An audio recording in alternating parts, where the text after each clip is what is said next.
ദേവകിയുടെ സമംഗളപൂർണമായ വിവാഹം നടക്കുന്ന വേളയിൽ മുമ്പേ സൂചിപ്പിച്ചു, കംസൻ തന്നെ ആ വിവാഹത്തിൽ വളരെ മുന്നിട്ട് നിന്നാണ് കാര്യങ്ങളൊക്കെ ചെയ്തത്.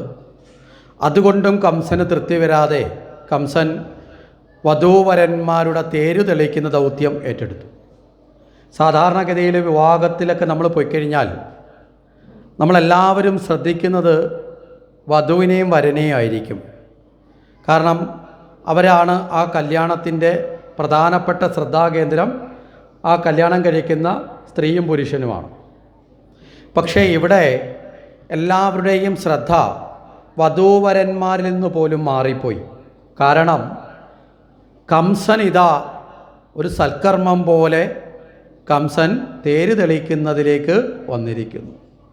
സാധാരണ അതീവ ക്രൂരനായി പ്രവർത്തിക്കുന്ന കംസന് ഇങ്ങനെയും ഒരു ഭാവമുണ്ടോ എന്ന് സജ്ജനങ്ങൾ സംശയിച്ചു.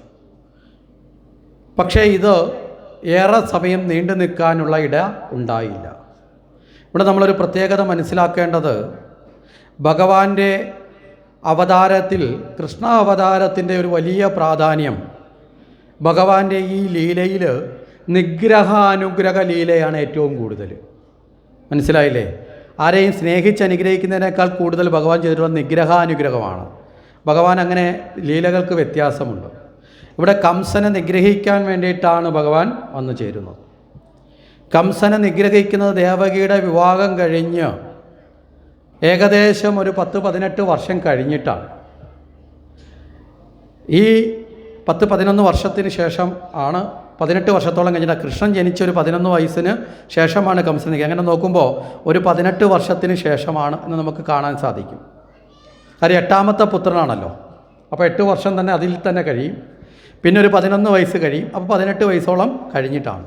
അപ്പോൾ 18 വർഷങ്ങൾക്ക് ശേഷം വധിക്കേണ്ട ഒരാളിനെ ഈ വിവാഹവേളയിൽ തന്നെ ഒരശരീരി കൊണ്ട് അസ്വസ്ഥനാക്കിയത് എന്തുകൊണ്ടാണെന്ന് നമ്മളൊന്ന് മനസ്സിലാക്കണം. അജ്ഞാനികൾക്ക് ഏറ്റവും വലിയ ഭയം എന്ന് പറയുന്നത് മരണഭയമാണ്. ഇവിടെ അജ്ഞാനത്തിൻ്റെ പൂർണ്ണ രൂപമാണ് ആര്? കംസൻ. ആ പേര് തന്നെ അങ്ങനെയാണ് സൂചിപ്പിക്കുന്നത്. ദേഹാഭിമാനമുള്ളവൻ. ഞാനെന്ന ഭാവത്തിൽ ദേഹാഭിമാനത്തിൽ അഹങ്കരിക്കുന്നവരെല്ലാം ആരാണ്? കംസന്മാരാണ്. അതുകൊണ്ടാണ് ദേഹാഭിമാനത്തെ ഇല്ലാതാക്കാനാണ് കംസചരിതം നമ്മളെ പഠിപ്പിക്കുന്നത്. ഇവിടെ ഭാഗവതത്തിൽ പറയപ്പെടുന്ന ഭാഗവത കൃഷ്ണൻ നമ്മളിൽ വന്നാണ് അവതരിക്കേണ്ടതെന്ന് നമ്മൾ മുമ്പ് സൂചിപ്പിച്ചു. കാരണം നമ്മളിലുള്ള ഒരു ഘടകം തന്നെയാണ് ഏത്? ദേഹാഭിമാന ബോധം. നമ്മൾ പലപ്പോഴും പറയില്ലേ, ഞാൻ ആരാണെന്നറിയാമോ, എൻ്റെ സ്വഭാവം മാറിയാൽ എനിക്ക് തന്നെ പിടിച്ചു നിർത്താൻ പറ്റിയില്ല എന്നൊക്കെ വരും. ഇതൊക്കെ പറയുന്നത് എപ്പോഴാണ്? ഈ ഞാൻ എല്ലാത്തിനും മുകളിലാണെന്നുള്ള അഹങ്കാരം വരുമ്പോഴാണ്. കേവലം നഷ്ടപ്പെടുന്ന ഒരു വസ്തു മാത്രമാണ്, അനുനിമിഷം ജീർണിച്ചില്ലാണ്ടാകുന്ന ഒരു വസ്തു മാത്രമാണ് ഈ ശരീരമെന്ന ബോധം നമുക്കെപ്പോഴെങ്കിലും മുന്നിട്ട് വരാറുണ്ടോ? നമ്മുടെ എല്ലാവരുടെയും ധാരണ ഈ ശരീരം. അതുകൊണ്ടാണ് പലപ്പോഴും നമ്മൾ നമ്മുടെ ഉള്ളിലെ യഥാർത്ഥ വസ്തുവിനെ അറിയാതെ നശിക്കപ്പെടുന്ന വസ്തുവിനെ പരിപോഷിപ്പിക്കാൻ വേണ്ടി ജീവിക്കുന്നത്. മനസ്സിലായില്ലേ? അതിനെ ഒരുക്കുക, അതിനെ ചമയിച്ചുകൊണ്ട് നടക്കുക, അതിന് പുഷ്ടിപ്പെടുത്താൻ വേണ്ടിയിട്ടുള്ളത് ഉദരനിമിത്തം ബഹുകൃത വേഷം കെട്ടിയാടുക. അങ്ങനെയുള്ളവർക്കാണ് പറയുന്നത് അന്നവിചാരം മുന്നവിചാരം. മനസ്സിലായില്ലേ? അങ്ങനെയുള്ളവർക്ക് ഏറ്റവും പ്രധാനമായി അങ്ങനെയുള്ള കാര്യങ്ങളിലേക്ക് വരും. അപ്പോൾ ഇതൊക്കെ ദേഹാഭിമാന ബോധമുള്ളവരാണ് ഇത്തരത്തിൽ എൻ്റേതെന്ന് പറയുന്നതിന് പുറകിൽ ഓടുന്നത്. അവിടെ ജ്ഞാനികളായ വ്യക്തികളെ സംബന്ധിച്ചിടത്തോളം അവർ ആ നേടുന്ന അറിവിൽ നിന്ന് ആത്മാവെന്നത് ഒഴിച്ച് ബാക്കിയെല്ലാം നശിക്കുന്നതാണ്. ഈ ശരീരം ഉൾപ്പെടെ ഭൗതികമായി ഈ സമ്പത്ത് ഉൾപ്പെടെ എല്ലാം നശിക്കുന്നതാണ് എന്ന് വരുമ്പോൾ ജീവിത സന്ധാരണത്തിന് വേണ്ടി മാത്രം അവയെ ആശ്രയിക്കുകയും അതിനപ്പുറമുള്ള മോഹങ്ങളെ ഉപേക്ഷിക്കുകയും ചെയ്യും. ജീവിക്കാൻ ആവശ്യമായ സമ്പത്ത് വേണം, ദാനങ്ങളൊക്കെ വേണം, പക്ഷേ അതിനപ്പുറത്തേക്കുള്ള മോഹങ്ങളെ ഉപേക്ഷിക്കുകയും ചെയ്യും. ഇവിടെയാണ് ദേഹാഭിമാനിയായ കംസനെ ഇല്ലാതാക്കാനാണ് ഭഗവാൻ അവതരിക്കുന്നത്. അതുകൊണ്ട് തന്നെ ഈ മരണഭയത്തെ വളരെ മുമ്പേ തന്നെ ആരുടെ മുന്നിലേക്ക് എത്തിച്ചു? കംസൻ്റെ മുന്നിലേക്ക് എത്തിക്കുന്നു. ഇതിനേക്കാൾ വലിയ ഒരു ശിക്ഷ വേറെയില്ല. യഥാർത്ഥത്തിൽ കംസനെ വധിക്കുന്ന സമയത്തല്ല കംസൻ്റെ മരണം തുടങ്ങുന്നത്. ഈ ദേവകിയുടെ വിവാഹം തൊട്ട് കംസൻ മരണത്തിലേക്ക് പോവുകയാണ്. ഓരോ നിമിഷം കഴിയും തോറും കംസനെ മരണഭയത്തിലേക്ക് ഭഗവാൻ കൊണ്ടുപോവുകയാണ്. അതുകൊണ്ടാണ് അവിടെ അശരീരി വാക്യം കേട്ടു. ഹേ മൂഢ, ദേവകിയുടെ 8ാമത്തെ പുത്രൻ നിന്നെ വധിക്കും എന്ന് കേട്ടു. മരണഭയം കൊണ്ട് ഭ്രമിച്ച കംസൻ വളരെ വേഗത്തിൽ തന്നെ എന്ത് ചെയ്തു? ആ രഥം നിർത്തി ചാണ്ടിയിറങ്ങി ദേവകിയുടെ മുടിക്കുത്തിന് പിടിച്ച് വധിക്കാനായിട്ട് ഒരുങ്ങുകയാണ്. അതുവരെ സ്നേഹത്തോടെ കണ്ടിരുന്ന ദേവകിയെപ്പോലും കംസൻ ശത്രുവായി കാണാൻ തുടങ്ങി. കാരണം തൻ്റെ നിലനിൽപ്പ് അപകടത്തിലാണെന്ന് കണ്ടാൽ, മനസ്സിലായില്ലേ, ബാക്കി എല്ലാത്തിനെയും നമ്മൾ ഉപേക്ഷിക്കില്ലേ? നമ്മൾ ചിലപ്പോൾ പറയും നമുക്ക് ഏറ്റവും വേണ്ടപ്പെട്ടവരാണ്, പ്രിയപ്പെട്ടവരാണ്, അവർക്ക് വേണ്ടി ഞാൻ മരിക്കാനും റെഡിയാന്ന് പറയും. പക്ഷെ മരിക്കാൻ പറഞ്ഞാൽ ആ നിമിഷം അവരുടെ സ്വഭാവം മാറും. പറച്ചിലിൽ ഭയങ്കര ആവേശമൊക്കെ ആയിരിക്കും. കാരണം എന്താ? അവനവനിൽ സാർത്ഥരാണ്. ആ സാർത്ഥത കഴിഞ്ഞാണ് പിന്നെ ഭാര്യയും മക്കളും അച്ഛനും അമ്മയും എന്നൊക്കെ പറയുന്ന സാർത്ഥതയിലേക്ക് പോകുന്നത്. സ്വന്തം നിലനിൽപ്പിന് വേണ്ടിയിട്ട് സാർത്ഥതയുള്ള മനുഷ്യൻ, അജ്ഞാനിയായ മനുഷ്യൻ തനിക്ക് വേണ്ടപ്പെട്ട സർവ്വരെയും അവസാനം എന്ത് ചെയ്യും? ഉപേക്ഷിക്കും. മനസ്സിലായില്ലേ? അവനവൻ മാത്രമേ കാണുള്ളൂ എന്ന ബോധം. അതുകൊണ്ട് അവനവനെ രക്ഷിക്കാൻ തന്നെ നിൽക്കും. മറ്റൊരാൾക്കും നമ്മളെ പരിരക്ഷിക്കാനും സാധിക്കില്ല.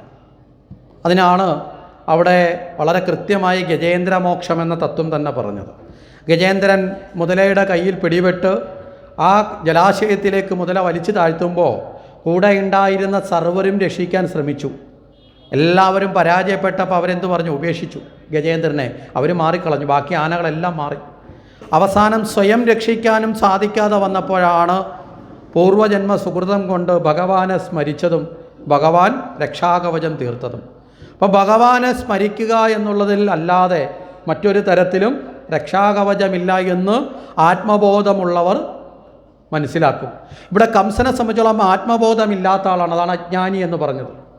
അതുകൊണ്ട് തന്നെ കംസൻ ഇവിടെ എന്ത് ചെയ്തു? രക്ഷ പ്രാപിക്കാൻ കംസൻ അവിടെ വെച്ച് ഭഗവാനെ ആശ്രയിക്കാമായിരുന്നു. പക്ഷേ ആശ്രയിക്കുന്നതിന് പകരം കംസൻ എന്ത് ചെയ്തു? ദേവകിയെ കൊന്നാൽ മതി എന്നുള്ള മാർഗം തിരഞ്ഞെടുത്തു. മനസ്സിലാവുന്നുണ്ടോ?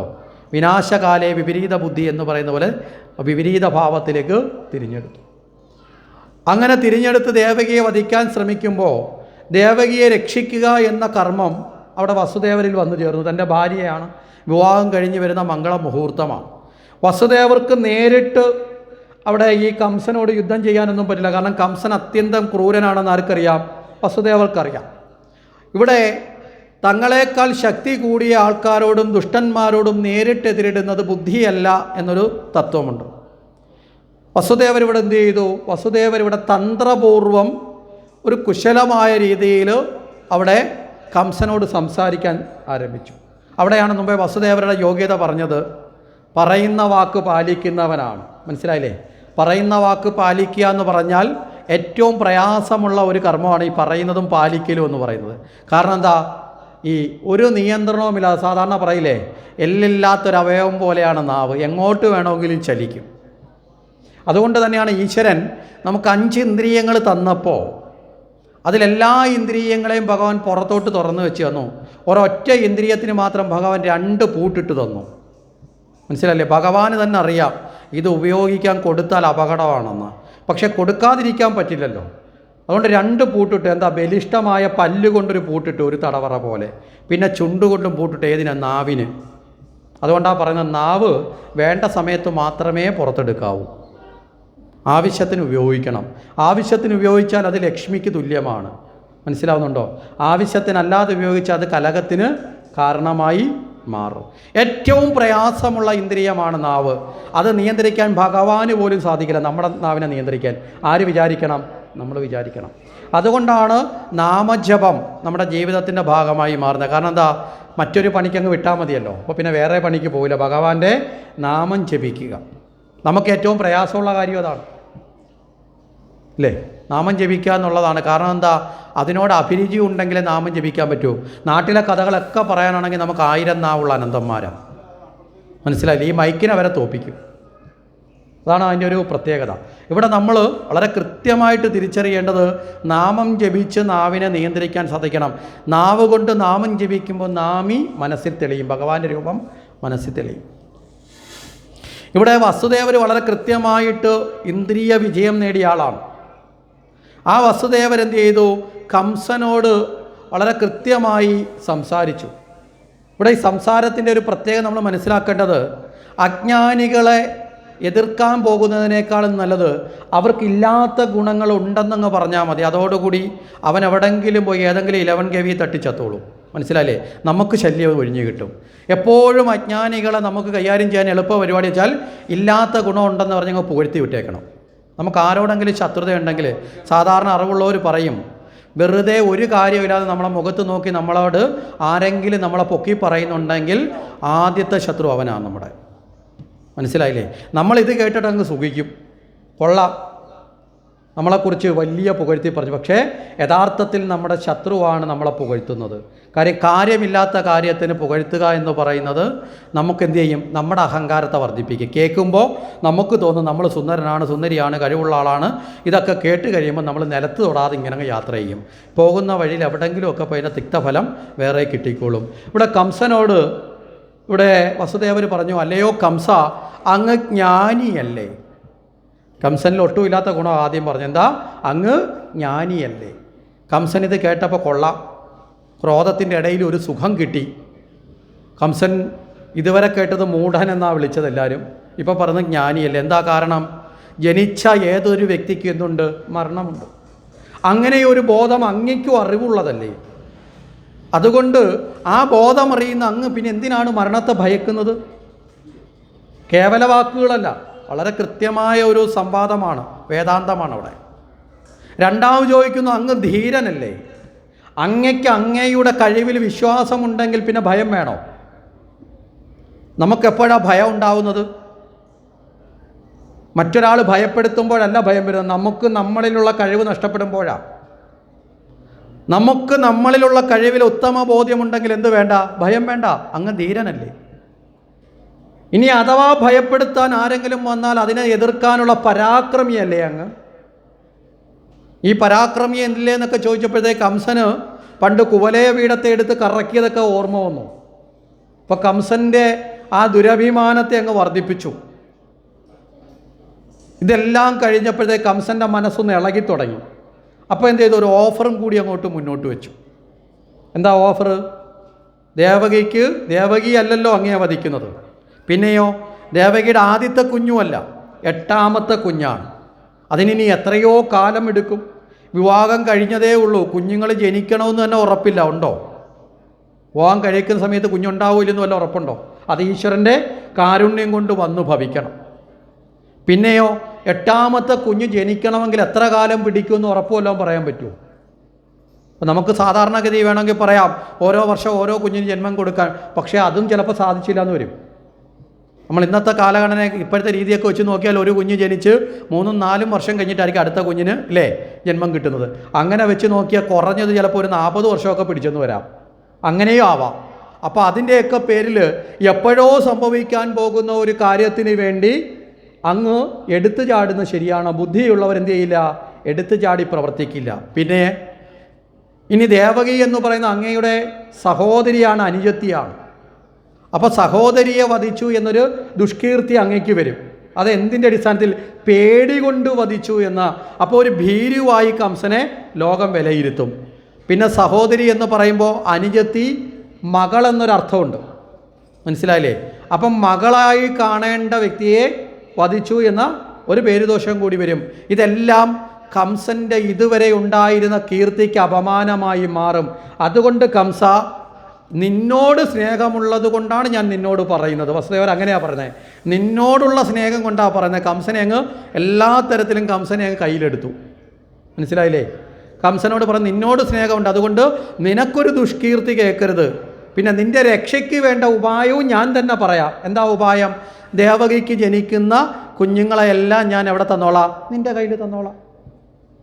ഇപ്പം കംസന് തോന്നി വസുദേവർ എൻ്റെ ഭാഗത്താണ്. അപ്പോൾ പിന്നെ വസുദേവർ പറയുന്നത് കേൾക്കാം. പക്ഷേ വസുദേവർ ഇവിടെ എന്താ ഉപയോഗിച്ചത്? ആപദ്ധർമ്മമാണ്. ആ സമയത്ത് എങ്ങനെയാണോ രക്ഷപ്പെടുന്നത്, ബാക്കിയുള്ളത് വരുന്ന സമയത്ത് നോക്കിയാൽ പോരെ. മനസ്സിലാകുന്നുണ്ടോ? അത് സംഭവിക്കുന്നതിന് ഇനിയും കാലങ്ങളുണ്ട്, ആ സമയത്ത് നോക്കിയാൽ മതി. ഇപ്പോൾ എന്ത് ചെയ്യണം? കംസൻ്റെ പിടിയിൽ നിന്ന് ആരെ മോചിപ്പിക്കണം? ദേവകിയെ മോചിപ്പിക്കണം. അപ്പോൾ ആപദ്ധർമ്മം എന്ന നിലയിൽ ഒരു ശ്രുതം ഉപയോഗിച്ചു അവിടെ നിന്ന് കംസൻ സമ്മതിച്ചു, കരാറ് കൊള്ളാം. കാരണം വസുദേവർ വാക്ക് പറഞ്ഞാൽ പാലിക്കുമെന്നതിൽ സംശയം ആർക്കില്ല? കംസന് ഒട്ടില്ല. അങ്ങനെ നേരെ ആരെ മോചിപ്പിച്ചു? ദേവകിയെ മോചിപ്പിച്ചു. ഇവിടെ ദേവകിയെ മോചിപ്പിച്ചു എങ്കിലും കംസൻ കാരാഗൃഹ തുല്യമാക്കി തന്നെയാണ് ഇവരെ താമസത്തിന് ഏർപ്പാട് ചെയ്തിരിക്കുന്നത്. കാരണം എന്ത് സംഭവങ്ങളുണ്ടെങ്കിലും ആരറിയണം? കംസൻ അറിയാം. ആ നിലയിൽ തന്നെ നിരീക്ഷിക്കാനൊക്കെ ആളിനെ ഏർപ്പാട് ചെയ്തു. സ്വാതന്ത്ര്യമൊക്കെ അങ്ങ് നഷ്ടപ്പെടുത്തി. അപ്രകാരം മുന്നോട്ട് പോകുന്ന സമയത്ത് ഇവിടെ ദേവകി ഗർഭം ധരിച്ചു. ദേവകി ഗർഭം ധരിച്ച സമയത്ത് തന്നെ കംസൻ്റെ ചിന്തയിൽ വീണ്ടും ഭയം വർദ്ധിക്കാൻ തുടങ്ങി. ആദ്യത്തെ കുഞ്ഞ് ജനിച്ചു. ഈ കുഞ്ഞിനെയും കൊണ്ട് വസുദേവർ വാക്കു പറഞ്ഞത് പാലിക്കാൻ വേണ്ടി ധർമ്മനിഷ്ഠയിൽ മനസ്സുറച്ച വസുദേവർ ആലോചിച്ച് നോക്കുക, ഒരു കുഞ്ഞിന് ജന്മം കൊടുക്കുന്ന അമ്മ ആ കുഞ്ഞിനെ മരണത്തിൻ്റെ കയ്യിലേക്കാണെന്ന് അറിഞ്ഞുകൊണ്ടാണ് എടുത്ത് ആരുടെ കയ്യിൽ ഏൽപ്പിക്കുന്നത്? ഭർത്താവിൻ്റെ കയ്യിൽ ഏൽപ്പിക്കുന്നത്. നമ്മൾ കൃത്യമായി മനസ്സിലാക്കേണ്ടത്, ഒരു കുഞ്ഞ് ജന്മം കൊടുക്കുന്ന അമ്മ ആ മാതൃത്വത്തെ അനുഭവിക്കുന്നത് എപ്പോഴാ മാതൃത്വത്തെ നമ്മളൊക്കെ അമ്മമാർ അനുഭവിച്ചിട്ടുള്ളത്? ഗർഭം ധരിക്കുമ്പോഴാണോ? അല്ല, കുഞ്ഞിന് ആദ്യമായി മുലയൂട്ടുമ്പോഴാണ്. അപ്പോൾ കുഞ്ഞിനാദ്യമായി മുലയൂട്ടുന്ന വേളയിലാണ് യഥാർത്ഥത്തിൽ ഒരമ്മ ആ മാതൃത്വത്തെ അനുഭവിക്കുന്ന ഒരു ആനന്ദത്തോടു കൂടി. കാരണം എന്താ? അതികഠിനമായ വേദനകളോടുകൂടിയല്ലേ കുഞ്ഞിന് ജന്മം കൊടുക്കുന്നത്, അല്ലേ? ആ വേദനയോടുകൂടി പിടയുന്ന സമയത്ത് പോലും ആ കുഞ്ഞമ്മയുടെ മുലക്കാമ്പിൽ നിന്ന് ആ സ്തനം ഊട്ടുന്ന സമയത്ത് അമ്മയുടെ മുഖത്തൊരു പുഞ്ചിരി തെളിഞ്ഞു വരും. അമ്മയൊരു ആനന്ദത്തിലേക്ക്, ആ വേദന മുഴുവൻ മറന്നുകൊണ്ട് അമ്മ ഒരാനന്ദ നിർവൃതിയിലല്ലേ കുഞ്ഞിന് പാല് കൊടുക്കുന്നത് ആദ്യമായിട്ട്? ആണോ അല്ലയോ? മനസ്സിലായില്ലേ? ആ ഭാഗ്യം പോലും യഥാർത്ഥത്തിൽ ആർക്ക് ലഭിച്ചില്ല? ദേവകിക്ക് ലഭിക്കുന്നില്ല. ഭഗവാന്റെ അമ്മയായിട്ട് ജനിച്ചു, വന്നു ചേർന്നു. മനസ്സിലായില്ലേ? പക്ഷേ ആ ദേവകിക്ക് വന്നു ചേർന്ന ദുഃഖം എത്ര വലുതാ! ഇവിടെയാണ് നമ്മൾ മനസ്സിലാക്കേണ്ട ഒരു പ്രാധാന്യപ്പെട്ട ഒരു വിഷയം. നമ്മൾ വളരെ പ്രധാനമായി ചിന്തിക്കേണ്ടത്, ഭഗവാൻ ഏറ്റവും പ്രിയപ്പെട്ടവർക്ക് ഭഗവാൻ അതികഠിനമായ ദുഃഖങ്ങളാണ് കൊടുക്കുന്നത്.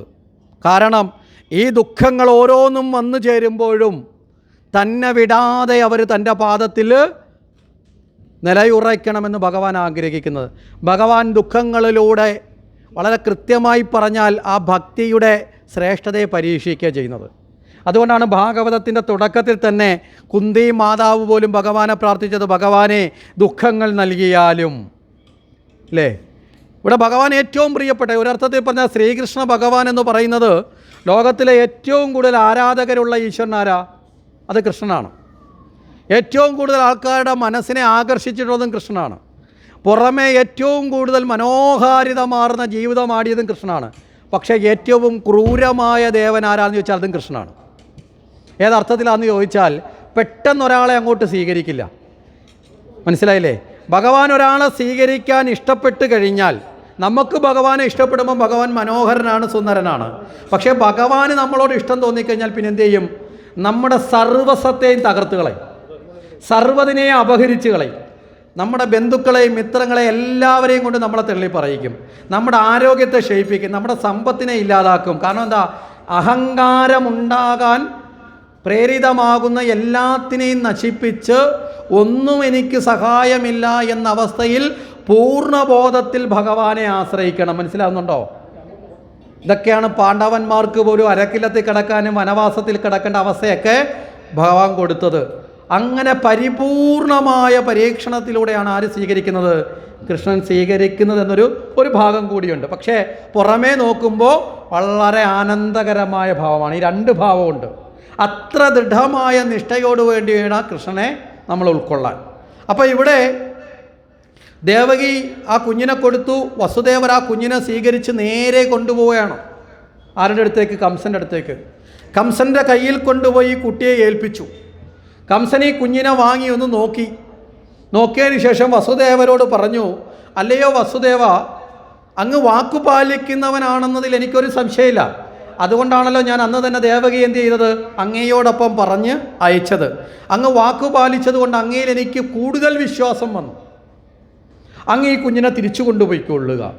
കാരണം 8ാമത്തെ കുഞ്ഞാണല്ലോ എന്നെ വധിക്കുന്നത്. അപ്പോൾ 1ാമത്തവനെ ഞാൻ വധിക്കേണ്ട ആവശ്യം ഇല്ല. വളരെ യുക്തിയായിട്ടുള്ള തീരുമാനമാണ് ആര് പറഞ്ഞത്, കംസൻ പറഞ്ഞു. ഈ കുഞ്ഞിനെ കഴുകി കിട്ടിയപ്പോൾ വസുദേവർ പോലും അതിശയിച്ചു പോയി. ഒരിക്കലും പ്രതീക്ഷിച്ചതല്ല കംസനിൽ നിന്ന്. പക്ഷേ ആ സന്തോഷത്തോടുകൂടി കുഞ്ഞിനെയും കൂട്ടി തിരികെ പോകുന്ന സമയത്ത് ഗർഗാചാര്യരെന്ന് പറയുന്ന അവരുടെ കുലാചാര്യനെ കണ്ടു. കുലാചാര്യൻ ഈ കുഞ്ഞിനൊരു പേരും നിശ്ചയിച്ചു. ദേവകിയുടെ ആദ്യത്തെ കുഞ്ഞിൻ്റെ പേരെന്താ?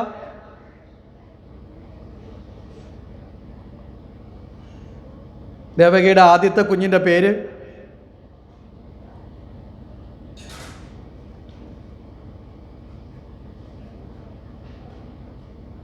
കീർത്തിമാൻ എന്നാണ് പേര്. അപ്പോൾ കീർത്തിമാൻ എന്നൊരു പേരും കൂടി ആ കുട്ടിക്ക് ഇട്ടുകൊടുത്തു. പക്ഷേ ഏറെ സമയം കഴിയുന്നതിന് മുമ്പ് തന്നെ കംസൻ വസുദേവരെ തിരിച്ചു വിളിപ്പിച്ചു. ഈ കുട്ടിയെയും കൊണ്ട് തിരിച്ചു വരാൻ പറഞ്ഞു. ദേവകിയുടെ അടുത്ത് ചെന്ന് ചേരുന്നതിന് മുമ്പ് തന്നെ ഈ കുട്ടിയെയും കൊണ്ട് തിരിച്ച് എവിടെ എത്തേണ്ടി വന്നു, കംസൻ്റെ അടുത്ത് എത്തേണ്ടി വന്നു. കംസൻ ഈ കുഞ്ഞിനെ നിഷ്കരുണം വധിച്ചു, നിലത്തടിച്ചു കൊന്നു. ഇതിനിടയിൽ എന്താ സംഭവിച്ചതെന്ന് നമ്മൾ നോക്കിയാൽ ഈ സമയത്ത് നാരദ മഹർഷി കംസനെ കാണാൻ വന്നിരുന്നു. നാരദ മഹർഷി വന്നപ്പോൾ തന്നെ കംസൻ സ്വീകരിച്ചു. കാരണം നാരദർക്കൊരു പ്രത്യേകതയുണ്ട്.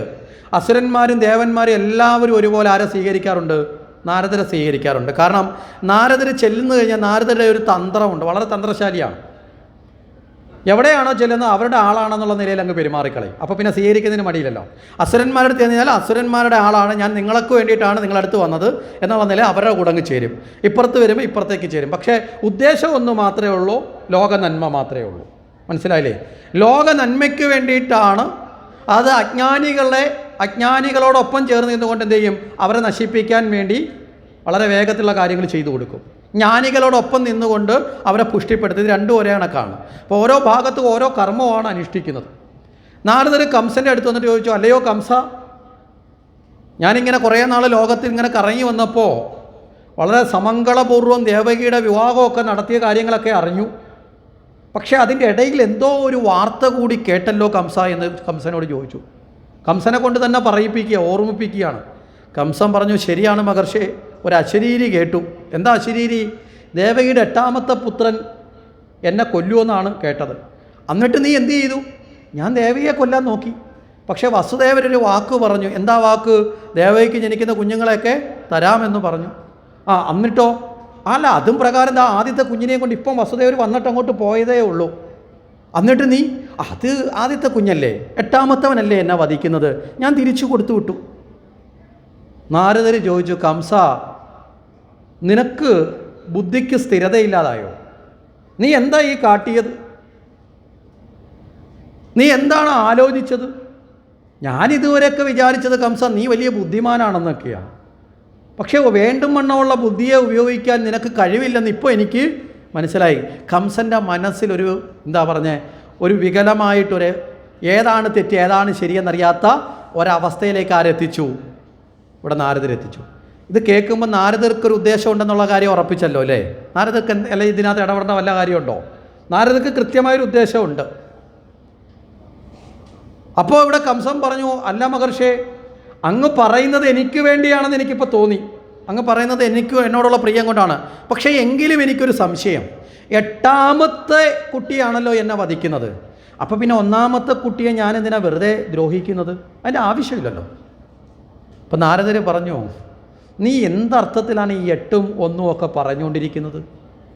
ദേവന്മാർക്ക് മൊത്തത്തിലൊരു പേരുണ്ട്, അഷ്ടമൻ എന്നൊരു പേരുണ്ട്. മനസ്സിലായില്ലേ? അഷ്ടമൻ എന്നൊരു പേര് ഈശ്വരന്മാർക്ക് എല്ലാവർക്കും മൊത്തത്തിലുണ്ട്. ശിവനാണെങ്കിലും ഉണ്ട്, ദേവിമാർക്കാണെങ്കിൽ എല്ലാവർക്കും ഉണ്ട്. കാര്യം അതുകൊണ്ടാണ് അഷ്ടമൂർത്തി സങ്കല്പം എന്നൊരു സങ്കല്പം ഉള്ളത്. ഏത് ദേവനും അഷ്ടമൂർത്തിയായ ഒരു സങ്കല്പതത്വം പറയുന്നുണ്ട്. അതുകൊണ്ട് തന്നെ ആ രീതിയിലുള്ള 8 അശരീരിയിൽ വന്നതെങ്കിൽ 1ാമത്തതും പ്രശ്നക്കാരനാണ്. അപ്പോൾ കംസൻ അടുത്ത ചോദിച്ചു, അപ്പോൾ 1ാമത്തത് പ്രശ്നമാണ് അല്ലേ? അതെ. 8ാമത്തത് അതും ചിലപ്പോൾ പ്രശ്നമായിരിക്കാം. അപ്പോൾ 1ാമത്തത് 8ാമത്തതിനെ ഇല്ലാതാക്കിയാൽ മതിയല്ലോ. ബാക്കിയൊന്നും കുഴപ്പമില്ല. അവിടെയും നാരദരെ വിടാൻ ഉദ്ദേശമില്ല. നാരദർ ചോദിച്ചു, നീ വീണ്ടും വിഡ്ഢിയാവുകയാണ്, നീ വാദങ്ങൾ പറഞ്ഞ്, അതെന്താ കാര്യം? 8ൻ്റെ ഒരു കണക്ക് അവിടെ കൃത്യമായിട്ട് നാരദർ പിന്നൊരു കൃത്യമായ ഒരു കണക്കിൻ്റെ അധ്യാപകനായി മാറി. കാര്യം നാരദർ ഈ കണക്കിൻ്റെയൊക്കെ ശാസ്ത്രങ്ങളുടെയൊക്കെ പിതാവും കൂടാണ് ആ രീതിയിൽ. അപ്പം നിങ്ങളിപ്പോൾ ഇവിടെ ഇരിക്കുന്ന സമയത്ത് ഇപ്പോൾ ഇവിടെ നിന്ന് ഒരു കുറേ തൂണുകൾ അങ്ങോട്ടുണ്ട് എന്ന് വെക്കുക. ഇപ്പോൾ 4 തൂണ് അവിടെ ഉണ്ട്, നിനക്ക് 4 തൂണ് ഇങ്ങോട്ടും ഉണ്ടെന്ന് വെക്കുക. ഞാനിവിടെ നിന്ന് എണ്ണുകയാണ്. 1 2 3 4 5 6 7 8. ആ അറ്റത്തുള്ള തൂണ് 8 ഞാൻ എണ്ണി. അവിടെ ഇരിക്കുന്ന ഒരാൾ എണ്ണുകയാണ്. അവിടുന്ന് ഇങ്ങോട്ട് 1 2 3 4 5 6 7 8 എണ്ണിയാൽ ഈ രണ്ടറ്റത്തുള്ളത് ഒരുപോലെ 8 ആവില്ലേ? ആവില്ലേ? ഇപ്പം ഞാൻ പറയുന്നു അതാണ് 8. അവിടെ ഇരുന്ന് അവിടെ തൊട്ട് എണ്ണിയ ആൾ അയാൾ ഏതിന് 8 പറയും? ഞാൻ 8 പറഞ്ഞാൽ അംഗീകരിക്കേണ്ട ആവശ്യമുണ്ടോ? ഉണ്ടോ?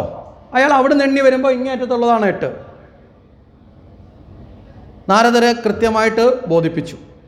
അപ്പോൾ കംസൻ പറഞ്ഞു, മനസ്സിലായി, ആദ്യത്തേതും അവസാനത്തേതും പിടിക്കണം.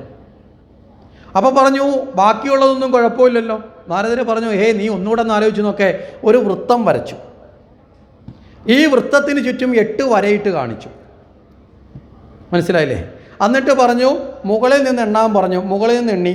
അതിൻ്റെ തൊട്ട് പുറകിൽ വന്നപ്പോൾ 8 സൈഡിൽ നിന്ന് എണ്ണുമ്പോൾ അതിൻ്റെ പുറകിൽ വരുമ്പോൾ 8 താഴെ നിണ്ണിയാൽ അതിൻ്റെ പുറകിൽ വരുമ്പോൾ 8 ഈ സൈഡിൽ നിണ്ണിയാൽ അതിൻ്റെ പുറകിൽ വരുമ്പോൾ 8 അപ്പോൾ ഏതിൽ നിന്ന് തുടങ്ങുന്നോ അതിൻ്റെ പുറകിൽ വരുമ്പോൾ 8 അങ്ങനെ നോക്കിയാൽ ഏതും 8 മാറും. മനസ്സിലായില്ലേ? കംസനെ കൃത്യമായി ബോധിപ്പിച്ചു. കംസൻ പറഞ്ഞു, ശരി, ഇപ്പോൾ എനിക്ക് കാര്യം മനസ്സിലായി. ദേവകിക്ക് ജനിക്കുന്ന ഒന്നിനെയും വെറുതെ വിടാൻ പാടില്ല. ആദ്യത്തെ കുഞ്ഞിനെ വരുത്തി അതിനെ വധിച്ചു. തുടർന്ന് 6 കുഞ്ഞുങ്ങളെ എന്ത് ചെയ്തു? വധിച്ചു. ഇവിടെ ഇതിനോട് ചേർത്ത് തന്നെ ആ ഭാഗത്തെ ഒന്ന് ക്ലിയർ ചെയ്ത് പോകാം, ഇല്ലെങ്കിൽ നമുക്കുടെ മനസ്സിലൊരു സംശയം കിടക്കും. നാരദർ എന്തുകൊണ്ടാണ് ഇങ്ങനെയൊക്കെ ചെയ്യിപ്പിച്ചതെന്ന് അല്ലേ? ഇവിടെ നാരദർ പല ഉദ്ദേശങ്ങളെ ചേർത്ത് കൊണ്ടുവന്നതാണ്. ഒന്ന്, ഈ ദേവകിക്ക് ജനിച്ച ഈ 6 കുഞ്ഞുങ്ങളും മരീചി മഹർഷിയുടെ പുത്രന്മാരായിരുന്നു പൂർവ്വജന്മത്തിൽ. മരീചി എന്ന് പറഞ്ഞാൽ നാരദരുടെ സഹോദരനാണ്. ബ്രഹ്മാവിൻ്റെ പുത്രനായ മരീചിയുടെ മക്കളായിരുന്നു 6 പേര്. മരീചിയുടെ അടുത്ത് ഒരിക്കൽ ആ ഗൃഹത്തിൽ ബ്രഹ്മദേവൻ വരുന്ന സമയത്ത് മുത്തശ്ശനായ ബ്രഹ്മദേവനെ എന്ത് ചെയ്തു? ഇവർ 6 പേരും കൂടെ ചേർന്നിരുന്ന് പരിഹസിച്ചു, കളിയാക്കി. അപ്പം ജ്ഞാനികളായ വ്യക്തികളെ ഒരിക്കലും എന്ത് ചെയ്യാൻ പാടില്ല? പരിഹസിക്കാൻ പാടില്ല. കാരണം ജ്ഞാനം ഈശ്വരനാണ്.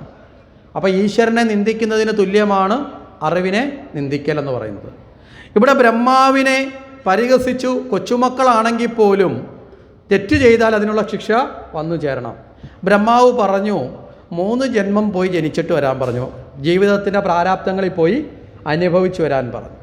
അങ്ങനെ ഒരു ശാപം ഉണ്ടായി. ഈ 3 ജന്മം എന്നൊക്കെ പറയുമ്പോൾ നമ്മൾ മനസ്സിലാക്കേണ്ടത് ഈ വെറുതെ ഒരു 3 ജന്മമല്ല. ഇവിടെ ജയവിജയന്മാർക്കും ശാപം കൊടുത്ത് എങ്ങനെയാണ് 3 ജന്മം പോകാനാണ് പറഞ്ഞത്. ഹിരണ്യാക്ഷനും ഹിരണ്യകശിയുമായി, പിന്നെ രാവണനും കുംഭകർണനുമായി, പിന്നീടാണ് ശിശുപാലൻ്റെ ദന്തഭക്തനുമായിട്ട് വരുന്നത് അല്ലേ? ഇങ്ങനെയൊക്കെയാണ് 3 ജന്മം. എന്താ ഈ 3 ജന്മം എന്ന് പറഞ്ഞാൽ? ജീവിതത്തിൻ്റെ പ്രാരാബ്ധ ദുഃഖങ്ങളെ മുഴുവൻ അനുഭവിക്കുന്നതിൽ 3 എന്ന് പറയുന്ന സംഖ്യയ്ക്ക് ഒരു കണക്കുണ്ട്. തമോ ഗുണം, രജോ ഗുണം, സത്വഗുണം. ത്രിഗുണങ്ങളിൽ പെടുമ്പോഴാണ് ജീവൻ ദുഃഖദുരിതങ്ങളിൽപ്പെട്ട് വലയുന്നത്. ഈ ത്രിഗുണങ്ങളിലേക്ക് വന്ന് ഭവിക്കാനാണ് പറഞ്ഞതിൻ്റെ അർത്ഥം. അതിൻ്റെ അടിസ്ഥാനത്തിൽ ആദ്യത്തെ ജന്മത്തിൽ ഹിരണ്യകശിപുവിൻ്റെ മക്കളായിട്ട് പ്രഹ്ലാദൻ്റെ സഹോദരന്മാരായി ജനിച്ചു 6 പേരും. രണ്ടാമത് കാലനേമിയുടെ പുത്രന്മാരായി ജനിച്ചു. രാമാവതാര കാലത്ത് അവിടെ ഹനുമാൻ വധിക്കുന്ന ഒരു കാലനേമിയുടെ ചരിത്രമുണ്ട്. മൃതസഞ്ജീവനി എടുക്കാൻ പോകുമ്പോൾ തടയുന്ന ഒരു കാലനേമി. ആ കാലനേമിയുടെ പുത്രന്മാരായി ജനിച്ചു. ഈ കാലനേമി ഇവിടെയുമുണ്ട്. ഈ കാലനേമിയാണ് ഇവിടെ കംസനായിട്ട് വന്നിട്ടുള്ളത്. മനസ്സിലാവുന്നുണ്ടോ? അപ്പോൾ കാലനേമിയുടെ പുത്രന്മാരായി ജനിച്ച ഈ 6 പേരെയും അടുത്ത അവതാര കാലത്ത് അടുത്ത ഘട്ടത്തിൽ അതേ കംസനെ കൊണ്ട് തന്നെ കൊല്ലിപ്പിക്കുകയും ചെയ്തു. ലോകത്തിലെ ഏറ്റവും വലിയ ക്രൂരമായ പാപം എന്താണ്? ശിശുഹത്യയാണ്. മനസ്സിലായില്ലേ? ഏറ്റവും വലിയ നിന്ദ്യമായ പാപം, ദുഷ്ടത എന്ന് പറഞ്ഞാൽ ശിശുഹത്യ. കാരണം എന്താ? ഒരു കുഞ്ഞിനെ വധിക്കുക എന്ന് പറഞ്ഞാൽ അതിന് തിരിച്ചെന്തെങ്കിലും പ്രതികരിക്കാനുള്ള കഴിവുണ്ടോ? ഉണ്ടോ? ശബ്ദം കൊണ്ടും ആംഗ്യം കൊണ്ടോ പ്രവൃത്തി കൊണ്ടോ പോലും കഴിവില്ലാത്ത അല്ലേ? ഏറ്റവും ദുർബലമായ ഒരവസ്ഥയല്ലേ നമ്മളെ ജീവിതത്തിൽ ശിശു എന്ന് പറയുന്നത്, ജനിച്ചു വീഴുന്ന കുഞ്ഞെന്ന് പറയുന്നത്. ആ അവസ്ഥയിലുള്ള കുഞ്ഞിനെ വധിക്കുന്നതിലൂടെ കംസൻ്റെ പാപത്തിൻ്റെ കലവറ വർദ്ധിപ്പിക്കുക. കാരണം എന്താ? ഭഗവാൻ അവതാരം ചെയ്താൽ കംസനെ വളരെ വേഗത്തിൽ വധിക്കണം. ഒരാളെ വധിക്കണമെങ്കിൽ, ഒരാളെ ശിക്ഷിക്കണമെങ്കിൽ അതിന് തക്കതായ കുറ്റം വേണ്ടേ? നമ്മളിപ്പോൾ കോടതിയിൽ പോയി കഴിഞ്ഞാൽ വധശിക്ഷ വിധിക്കാറുണ്ട് കോടതി, ഇല്ലേ? ചില കേസുകൾക്ക് കോടതി വധശിക്ഷ വിധിക്കുന്നത് നാട്ടിലുള്ള എല്ലാ കേസിനും വധശിക്ഷ വിധിക്കുമോ? വിധിക്കാറുണ്ടോ? നമ്മളിപ്പോൾ ഒരാളെ കൊന്നാലും കോടതി വധശിക്ഷ വിധിക്കണമെന്ന് നിർബന്ധമില്ല.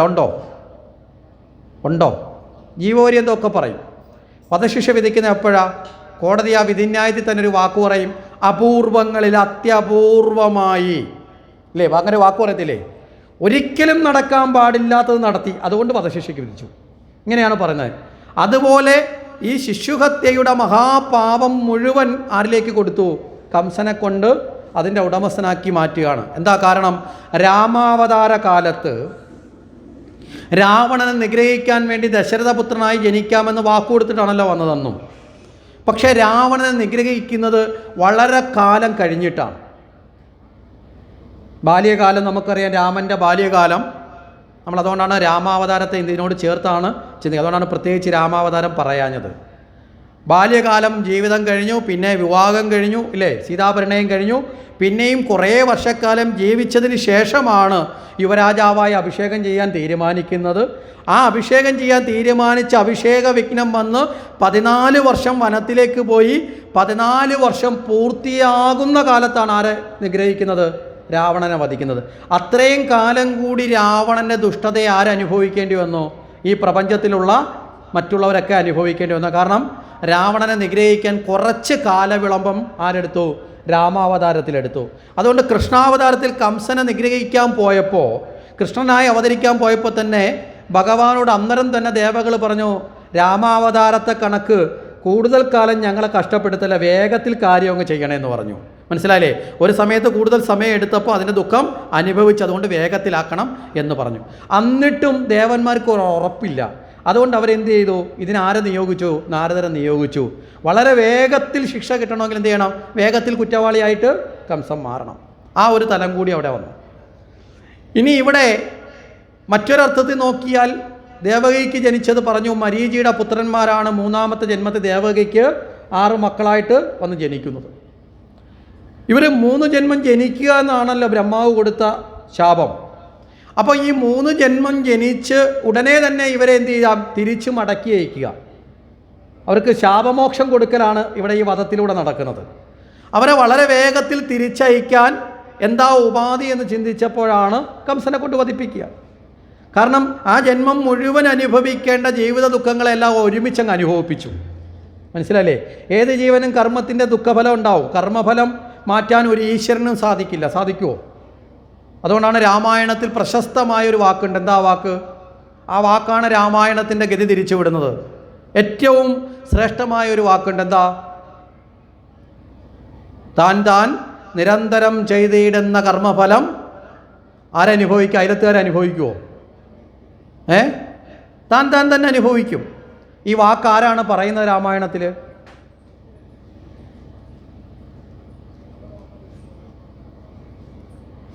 രാമായണത്തിൻ്റെ പിറവിക്ക് പോലും ആധാരമായ വാക്കാണിത്.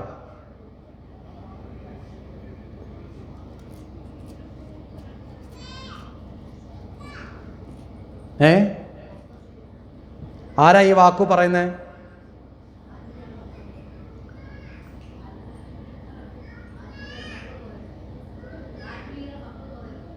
വാൽമീകിയുടെ മക്കളല്ല, വാൽമീകിയുടെ ഭാര്യ പറയുന്നതാണ്. മനസ്സിലായില്ലേ? കർമ്മഫലം അനുഭവിക്കേണ്ടി വരുമെന്ന് സപ്തർഷികൾ പറഞ്ഞു കേട്ട് തൻ്റെ ഗൃഹത്തിലെത്തി തൻ്റെ കർമ്മഫലത്തിൻ്റെ പങ്കിട്ടെടുക്കാൻ തൻ്റെ സഹധർമ്മിണിയായ ഭാര്യയോട് ആവശ്യപ്പെടുമ്പോൾ ആ ഭാര്യ, ഉത്തമയായ ഭാര്യ എപ്പോഴും ജ്ഞാനിയായിരിക്കണം. എങ്കിൽ മാത്രമേ, മനസ്സിലാകുന്നുണ്ടോ, തെറ്റായ മാർഗത്തിൽ നിന്ന് പതിയെ രക്ഷിക്കാൻ സാധിക്കുകയുള്ളൂ. അവിടെ വളരെ കൃത്യമായിട്ട് വാൽമീകിയുടെ പത്നിയാണ് പറയുന്നത്, താൻ നിരന്തരം ചെയ്യുന്ന കർമ്മഫലം താൻ അനുഭവിച്ചിടും. ആ വാക്ക് മനസ്സിൽ തട്ടിയില്ലായിരുന്നു എങ്കിൽ രത്നാകരന് ഒരിക്കലും മനം മാറ്റം ഉണ്ടാവുകയില്ലായിരുന്നു. അതുകൊണ്ടാണ് പറഞ്ഞത് രാമായണത്തിൻ്റെ പിറവിക്ക് പോലും ആധാരമായ വാക്ക് എന്ന് പറയപ്പെടുന്നു.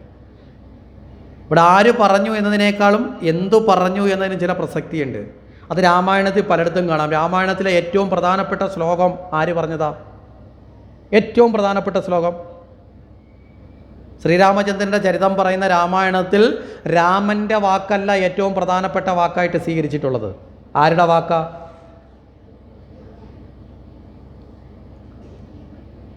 ഇതൊന്നും നിങ്ങൾ കണ്ടിട്ടില്ലേ? രാമായണവും ഭാഗവതവും ഒന്നും. സുമിത്രയുടെ വാക്കാ. അയോധ്യാമടവിം വിദ്ധി മാം ദശരഥം എന്ന് പറഞ്ഞുകൊണ്ട് അവിടെ ലക്ഷ്മണനെ വനത്തിലേക്ക് രാമനെ ശുശ്രൂഷിക്കാനായിട്ട് അമ്മയുടെ അനുവാദം ചോദിച്ച് യാത്രയാക്കുമ്പോൾ സുമിത്ര സ്വന്തം മകന് കൊടുക്കുന്ന ഏറ്റവും ശ്രേഷ്ഠമായ ഉപദേശമാണ്. കാരണം നീ നിൻ്റെ കർത്തവ്യം ചെയ്യാൻ നിൻ്റെ സ്വന്തം സുഖത്തെയും മാറ്റി വെച്ചുകൊണ്ട് ഉത്തമ പുത്രനായി നീ നിൻ്റെ കർത്തവ്യം ചെയ്യണം. എങ്ങനെ? അവിടെ രാമനെ ദശരഥന് തുല്യമായി കണ്ട് സീതയെ സാക്ഷാൽ അമ്മയായി കണ്ടുകൊണ്ട്, മനസ്സിലാവുന്നുണ്ടോ? അവരുടെ ശുശ്രൂഷിക്കാൻ വേണ്ടിയിട്ട് ഒരമ്മ എപ്പോഴും സ്വന്തം മക്കളുടെ സുഖത്തിന് വേണ്ടിയിട്ട് തെറ്റ് ചെയ്യാൻ പ്രേരിപ്പിക്കുന്നതാവരുത്.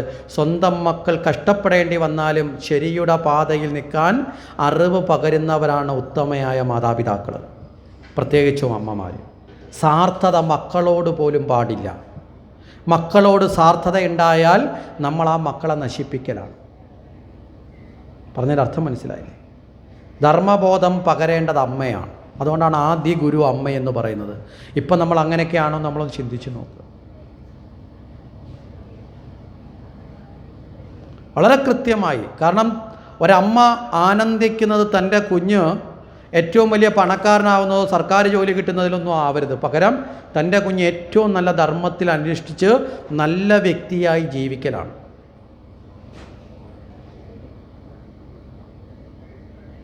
ആ ഒരു ഭാവമാണ് അവിടെ സുമിത്രയുടെ വാക്കിനെ മഹത്വപൂർണ്ണമാക്കിയത്. അപ്പോൾ ഇത്തരത്തിൽ നമുക്ക് കാണാൻ സാധിക്കുന്നത് ഈ ഭഗവാന് ഇവിടെ വന്നത് ഇവരുടെ ഈ ജന്മഫലത്തെ, കർമ്മഫലത്തെ എന്ത് ചെയ്യണം? അവസാനിപ്പിക്കണം.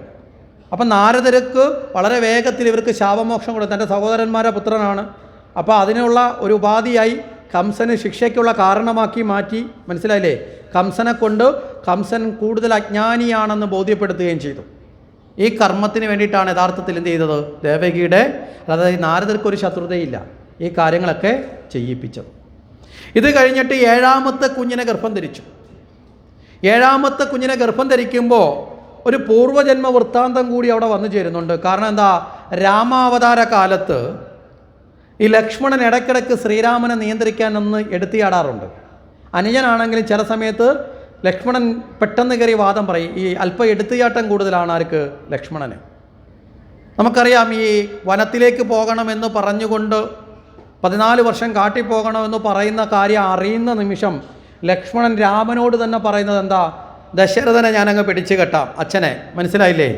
എന്താ? അച്ഛനോടുള്ള ദേഷ്യം കൊണ്ടല്ല, ജ്യേഷ്ഠനോടുള്ള സ്നേഹം കൂടി വന്നു. എന്നിട്ടോ ഭരതനെ വേണമെങ്കിൽ ഞാനങ്ങ് കൊന്നേക്കാം, സഹോദരനെ കൊന്നേക്കാം. കാരണം ഇതെല്ലാം രാമനോടുള്ള സ്നേഹം കൊണ്ട് സംഭവിക്കുന്നതാണ്. ആരെതിർത്താലും ഞാൻ രാമന് രാജ്യം ഞാൻ മേടിച്ചു തരാം, ഇങ്ങനെയൊക്കെ പറയുന്നുണ്ടല്ലേ. അപ്പോൾ ഇതൊക്കെ കേൾക്കുമ്പോഴും രാമൻ എന്താ ചെയ്യുന്നത്? ഉപദേശം കൊണ്ട് ശാന്തനാക്കും. നമുക്കറിയാം, ലക്ഷ്മണോപദേശം എന്ന് വളരെ പ്രശസ്തമായതുണ്ട്. വത്സ സൗമിത്ര കുമാര നീ കേൾക്കണം, മത്സരാദ്യം വെടിഞ്ഞെന്നുട വാക്കുക, എല്ലാ മതമാത്സര്യവും അകറ്റി നീ എൻ്റെ വാക്കുകൾ അങ്ങോട്ട് കേൾക്കുക എന്ന് പറഞ്ഞ് മകനെ എന്ന് വിളിച്ചിട്ടാണ് ഉപദേശിച്ച് ശാന്തനാക്കുന്നത്. ഈ ഉപദേശമൊക്കെ കേട്ട് കഴിഞ്ഞാൽ ലക്ഷ്മണൻ പറയും, എന്തായാലും ഞാൻ അനുജനായി പോയില്ലേ, അതുകൊണ്ട് പറയുന്നത് കേട്ടല്ലേ പറ്റൂ. മനസ്സിലായില്ലേ? ഈ അനുജന്മാർക്ക് എപ്പോഴും ഉള്ളൊരു പ്രശ്നം എന്താ? ജ്യേഷ്ഠന്മാർ പറയുന്നത് ഒന്ന് അംഗീകരിച്ച് അവസാന ഘട്ടത്തിൽ അംഗീകരിക്കേണ്ട അവസ്ഥ വരും. എന്നെങ്കിലും ഒരിക്കൽ ഞാൻ ജ്യേഷ്ഠനാവുകയാണെങ്കിൽ അന്ന് ഞാൻ ഇതിൻ്റെ എല്ലാം തിരിച്ചു തരാം. മനസ്സിലായില്ലേ? ഇങ്ങനെ ലക്ഷ്മണൻ്റെ ഒരു മനോഭാവമുണ്ട്. രാമൻ അന്ന് തന്നെ പറഞ്ഞു, അടുത്ത ജന്മത്തിൽ തന്നേക്കാം അവസരം. അതുകൊണ്ടാണ് അടുത്ത ജന്മത്തിൽ ആര്? ഈ ലക്ഷ്മണൻ തന്നെയാണ് അടുത്ത ജന്മത്തിൽ ആരായിട്ട് വരുന്നത്? ബലരാമനായി വരുന്നത്. അനന്തനാണ്. പക്ഷേ ഇവിടെ കൃഷ്ണൻ്റെ അംശം കൂടി, വിഷ്ണുവിൻ്റെ അംശഭാഗം കൂടി അല്പം കൂടി കൂടിയിട്ടാണ് കൃഷ്ണാവതാരത്തിലേക്ക് വരുന്നത്. അതുകൊണ്ടാണ് ഇവിടെ ഭഗവാന്റെ അവതാരത്തിൽ ലക്ഷ്മണൻ പെടുന്നില്ല, പക്ഷേ ആര് പെടുന്നു? ബലരാമൻ പെടുന്നു. മനസ്സിലായില്ലേ? ഇവിടെ ഭഗവാൻ നേരിട്ട് വന്ന് നാരായണൻ വന്ന് ഇവിടെ അവതരിച്ചാണെന്ന് വെച്ചാൽ അല്ല, ഭഗവാന്റെ അംശാവതാരങ്ങൾ അതല്ല. ഭഗവാൻ അവിടെ തന്നെ നാരായണ രൂപത്തിൽ ഉണ്ട് താനും, എന്നാൽ ആ ഭഗവാന്റെ ചൈതന്യം തന്നെ ഇവിടെ വന്ന് അവതാരങ്ങൾ കൈക്കൊള്ളുന്നുണ്ട്. ഇങ്ങനെ ഒരേ സമയത്ത് തന്നെ ഇത് രണ്ടും നടക്കുന്നുണ്ട്. യഥാർത്ഥ സ്ഥാനത്ത് യഥാർത്ഥ വസ്തു അവിടെയുണ്ട്, അതേ സമയത്ത് തന്നെ അവതാര രൂപത്തിലേക്കും വരുന്നുണ്ട്. അപ്പോൾ അതിലൊരാൾ അഭാവത്തിലാണ് ഇവിടെ ലക്ഷ്മണൻ ഇവിടെ ഈ അനന്തനാണ് ആരായിട്ട് വരുന്നത്? ബലരാമൻ. അതുകൊണ്ട് തന്നെ ജ്യേഷ്ഠനായിട്ട് ജീവിക്കാൻ അനുവാദം കൊടുത്തല്ലോ. അതുകൊണ്ട് കംസൻ്റെ കയ്യിൽ പെടാനും പാടില്ല. കാര്യം 6 പേരല്ലോ തിരിച്ചയക്കാനുള്ളത്. 7ാമതിന് തിരിച്ചയക്കേണ്ട ആവശ്യമില്ല. കാരണം മരീചിക്ക് 6 മക്കളെ ഉണ്ടായിരുന്നുള്ളൂ. അവരാണ് ശാപം നിമിത്തം വന്നത്. മനസ്സിലായില്ലേ? അതുകൊണ്ട് 7ാമത്തവൻ സുരക്ഷിതനായിരിക്കണം. അതുകൊണ്ട് എന്ത് ചെയ്തു? ദേവകിയുടെ ഉദരത്തിൽ നിന്ന് ഈ കുഞ്ഞിനെ എവിടേക്ക് മാറ്റി? ഈ കുഞ്ഞിനെ നേരെ രോഹിണിയുടെ ഉദരത്തിലേക്ക് മാറ്റി. ഇവിടെയും ഭഗവാൻ വളരെ കൃത്യമായി കംസനെ വീണ്ടും ഒന്ന് കളിപ്പിക്കുക. ഇവിടെ നമ്മളെല്ലാവരും സാധാരണഗതിയിലും എപ്പോഴും പറയുന്നത് എന്താ? ദേവകിയുടെ 8ാമത്തെ പുത്രൻ എന്നാണ് പറയുന്നില്ലേ? പക്ഷെ ദേവകി യഥാർത്ഥത്തിൽ 8 പ്രസവിച്ചോ?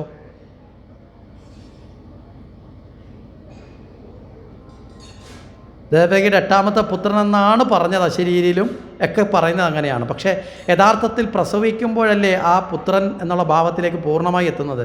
ആ അർത്ഥത്തിൽ നോക്കിയാൽ ദേവകി 8 പ്രസവിക്കുന്നുണ്ടോ? ഇല്ല. കാരണം 7ാമത്തെ ആളിനെ പ്രസവിച്ചത് രോഹിണിയാണ്. മനസ്സിലായില്ലേ? അപ്പോൾ 8 ഏതാണെന്നൊരു സംശയം ആർക്കുണ്ടാക്കി കൊടുക്കുക? കംസനുണ്ടാക്കി കൊടുക്കുക. അപ്പോൾ 8 എന്നുള്ളത് കേവലം പ്രസവസംഖ്യയിലല്ല 8ൻ്റെ അർത്ഥം, അതിന് വേറെ ചില അർത്ഥം കൂടിയുണ്ട് എന്നും കൂടി മനസ്സിലാക്കാനാണ് ഈ ഒരു ഭാഗത്ത് ഇത് സൂചിപ്പിച്ചത്. അങ്ങനെ അവിടെ നാട്ടിലെന്ത് വാർത്ത വരുന്നു? ദേവകിയുടെ 7ാമത്തെ ഗർഭം അലസിപ്പോയി. കാര്യം ആർക്കും അറിയില്ലല്ലോ ഇതെന്ത് സംഭവിച്ചു. മായാദേവിയെ കൊണ്ട് ഭഗവാൻ തന്നെ എന്ത് ചെയ്തു? കർഷണം കൊണ്ട് അത് രോഹിണിയുടെ ഉദരത്തിലേക്ക് മാറ്റി. അപ്പോൾ 7ാമത്തെ ഗർഭം അലസിപ്പോയി. അപ്പോൾ അത് കഴിഞ്ഞിട്ടാണ് ദേവകി ഗർഭം ധരിക്കുന്നത്. അപ്പോൾ കംസന് 2 പ്രശ്നം വന്നു. എന്താ? ഇതാണോ 8? അലസിപ്പോയത് കൂട്ടാൻ പറ്റത്തില്ലല്ലോ. അപ്പോൾ ഇതാണോ 8, ഇത് 7ആണോ എന്നൊരു ഡൗട്ട് കംസന് വന്നു. പക്ഷേ കംസൻ ഈ ഡൗട്ട് വന്നെങ്കിലും ദേവകി ഗർഭം ധരിച്ച കാലം മുതൽ കംസന് വീണ്ടും ഡൗട്ടൊക്കെ മാറുന്ന ലക്ഷണങ്ങൾ കണ്ടു തുടങ്ങി. കാരണം എന്താ? സാധാരണ ഗർഭിണികളാവുമ്പോൾ സ്ത്രീകൾ ഒന്ന് ക്ഷീണിക്കും, ഒന്ന് വിളറും, ഇല്ലേ? ചൈതന്യമൊക്കെ കുറയും. പക്ഷേ ഇവിടെ ദേവകിയുടെ ചൈതന്യം വർദ്ധിക്കാൻ തുടങ്ങി, ശോഭ കൂടാൻ തുടങ്ങി. കാരണം എന്താ? എല്ലാത്തിനെയും ശോഭിക്കുന്ന, അല്ലേ, എല്ലാത്തിനെയും പ്രസരിപ്പിക്കുന്ന സാക്ഷാൽ ഭഗവാൻ തന്നെയാണ് ഇവിടെ വന്നിരിക്കുന്നത് ദേവകിയുടെ ഉദരത്തിൽ. ആ ഭഗവാന്റെ ചൈതന്യം നിറഞ്ഞു നിൽക്കുന്നത് കൊണ്ട് ദേവകിക്ക് വളരെ വലിയ ശോഭ വർദ്ധിക്കുന്നതായിട്ട് കംസന് തോന്നി. കംസൻ അതോടുകൂടി ദേവകിയെ പരിപൂർണമായും കൈയും കാലും ഒക്കെ ബന്ധിച്ച് നേരെ കാരാഗൃഹത്തിനുള്ളിലേക്ക് അടച്ചു. എന്ത് സംഭവിച്ചാൽ ആ നിമിഷം അറിയാൻ വേണ്ടിയിട്ടുള്ള തയ്യാറെടുപ്പുകളാക്കി. അങ്ങനെയാണ് ദേവകിയുടെ 8ാമത്തെ പുത്രനായിട്ട് പുത്രനായി സാക്ഷാൽ വാസുദേവൻ ജന്മമെടുക്കാൻ വേണ്ടി തയ്യാറാവുന്നു. ഇനി ഇവിടെ ഇന്നലെ സൂചിപ്പിച്ചു, ഇവിടെ ഭാഗവത കൃഷ്ണൻ എന്നൊരു ഭാവത്തിൽ ഭഗവാനെ മനസ്സിലാക്കണമെന്ന് പറഞ്ഞു, ഇല്ലേ? ദേവകി കൃഷ്ണനും ഭാഗവത കൃഷ്ണൻ എന്ന് പറഞ്ഞു. ഇവിടെ എങ്ങനെയോ ഭാഗവത കൃഷ്ണൻ എന്ന അർത്ഥത്തിൽ നമ്മൾ മനസ്സിലാക്കുന്നത് ചിന്തിച്ചാൽ, ഇവിടെ ഭാഗവതത്തിൻ്റെ രചനാശൈലിയിൽ വ്യാസൻ സ്വീകരിച്ചിരിക്കുന്ന ഒരു പ്രത്യേകതയുണ്ട്. എത്രാമത്തെ സ്കന്ധത്തിലാണ് ഭഗവാന്റെ കഥ പറയുന്നത്, അവതാരം പറയുന്നത്? ഭാഗവതത്തിൻ്റെ എത്രാമത്തെ സ്കന്ധത്തിലാണ്? ഭാഗവതത്തിന് മൊത്തം എത്ര സ്കന്ധമുണ്ട്? 12 സ്കന്ധം. അതിൽ 10ാമത്തെ സ്കന്ധത്തിലാണ് ആരുടെ കഥ പറയുന്നത്? ഭഗവാന്റെ അവതാരം പറയുന്നത്. അപ്പോൾ നമ്മൾ മനസ്സിലാക്കേണ്ടത് 9 സ്കന്ധം കഴിഞ്ഞല്ലോ. 10ാമത്തെ സ്കന്ധത്തിൻ്റെ ആരംഭത്തിൽ കുറച്ച് ഭാഗം ഒന്ന് വിട്ടു. കാര്യം എന്താ? കുറച്ച് അവിടുത്തെ അത്യാവശ്യമുള്ള ആ രാജ്യകാര്യങ്ങളെക്കുറിച്ചൊക്കെ ഒന്ന് സൂചിപ്പിച്ച് കംസൻ്റെയും മറ്റു കാര്യങ്ങളൊക്കെ ഇതിവൃത്തം സൂചിപ്പിച്ചു. പിന്നീടാണ് ഭഗവാന്റെ അവതാരം ഇതിലേക്ക് വരുന്നത്. ഇവിടെ സാധാരണഗതിയിൽ ഒരു അമ്മ ഗർഭം ധരിക്കുന്ന കാലയളവ് എത്രയാ?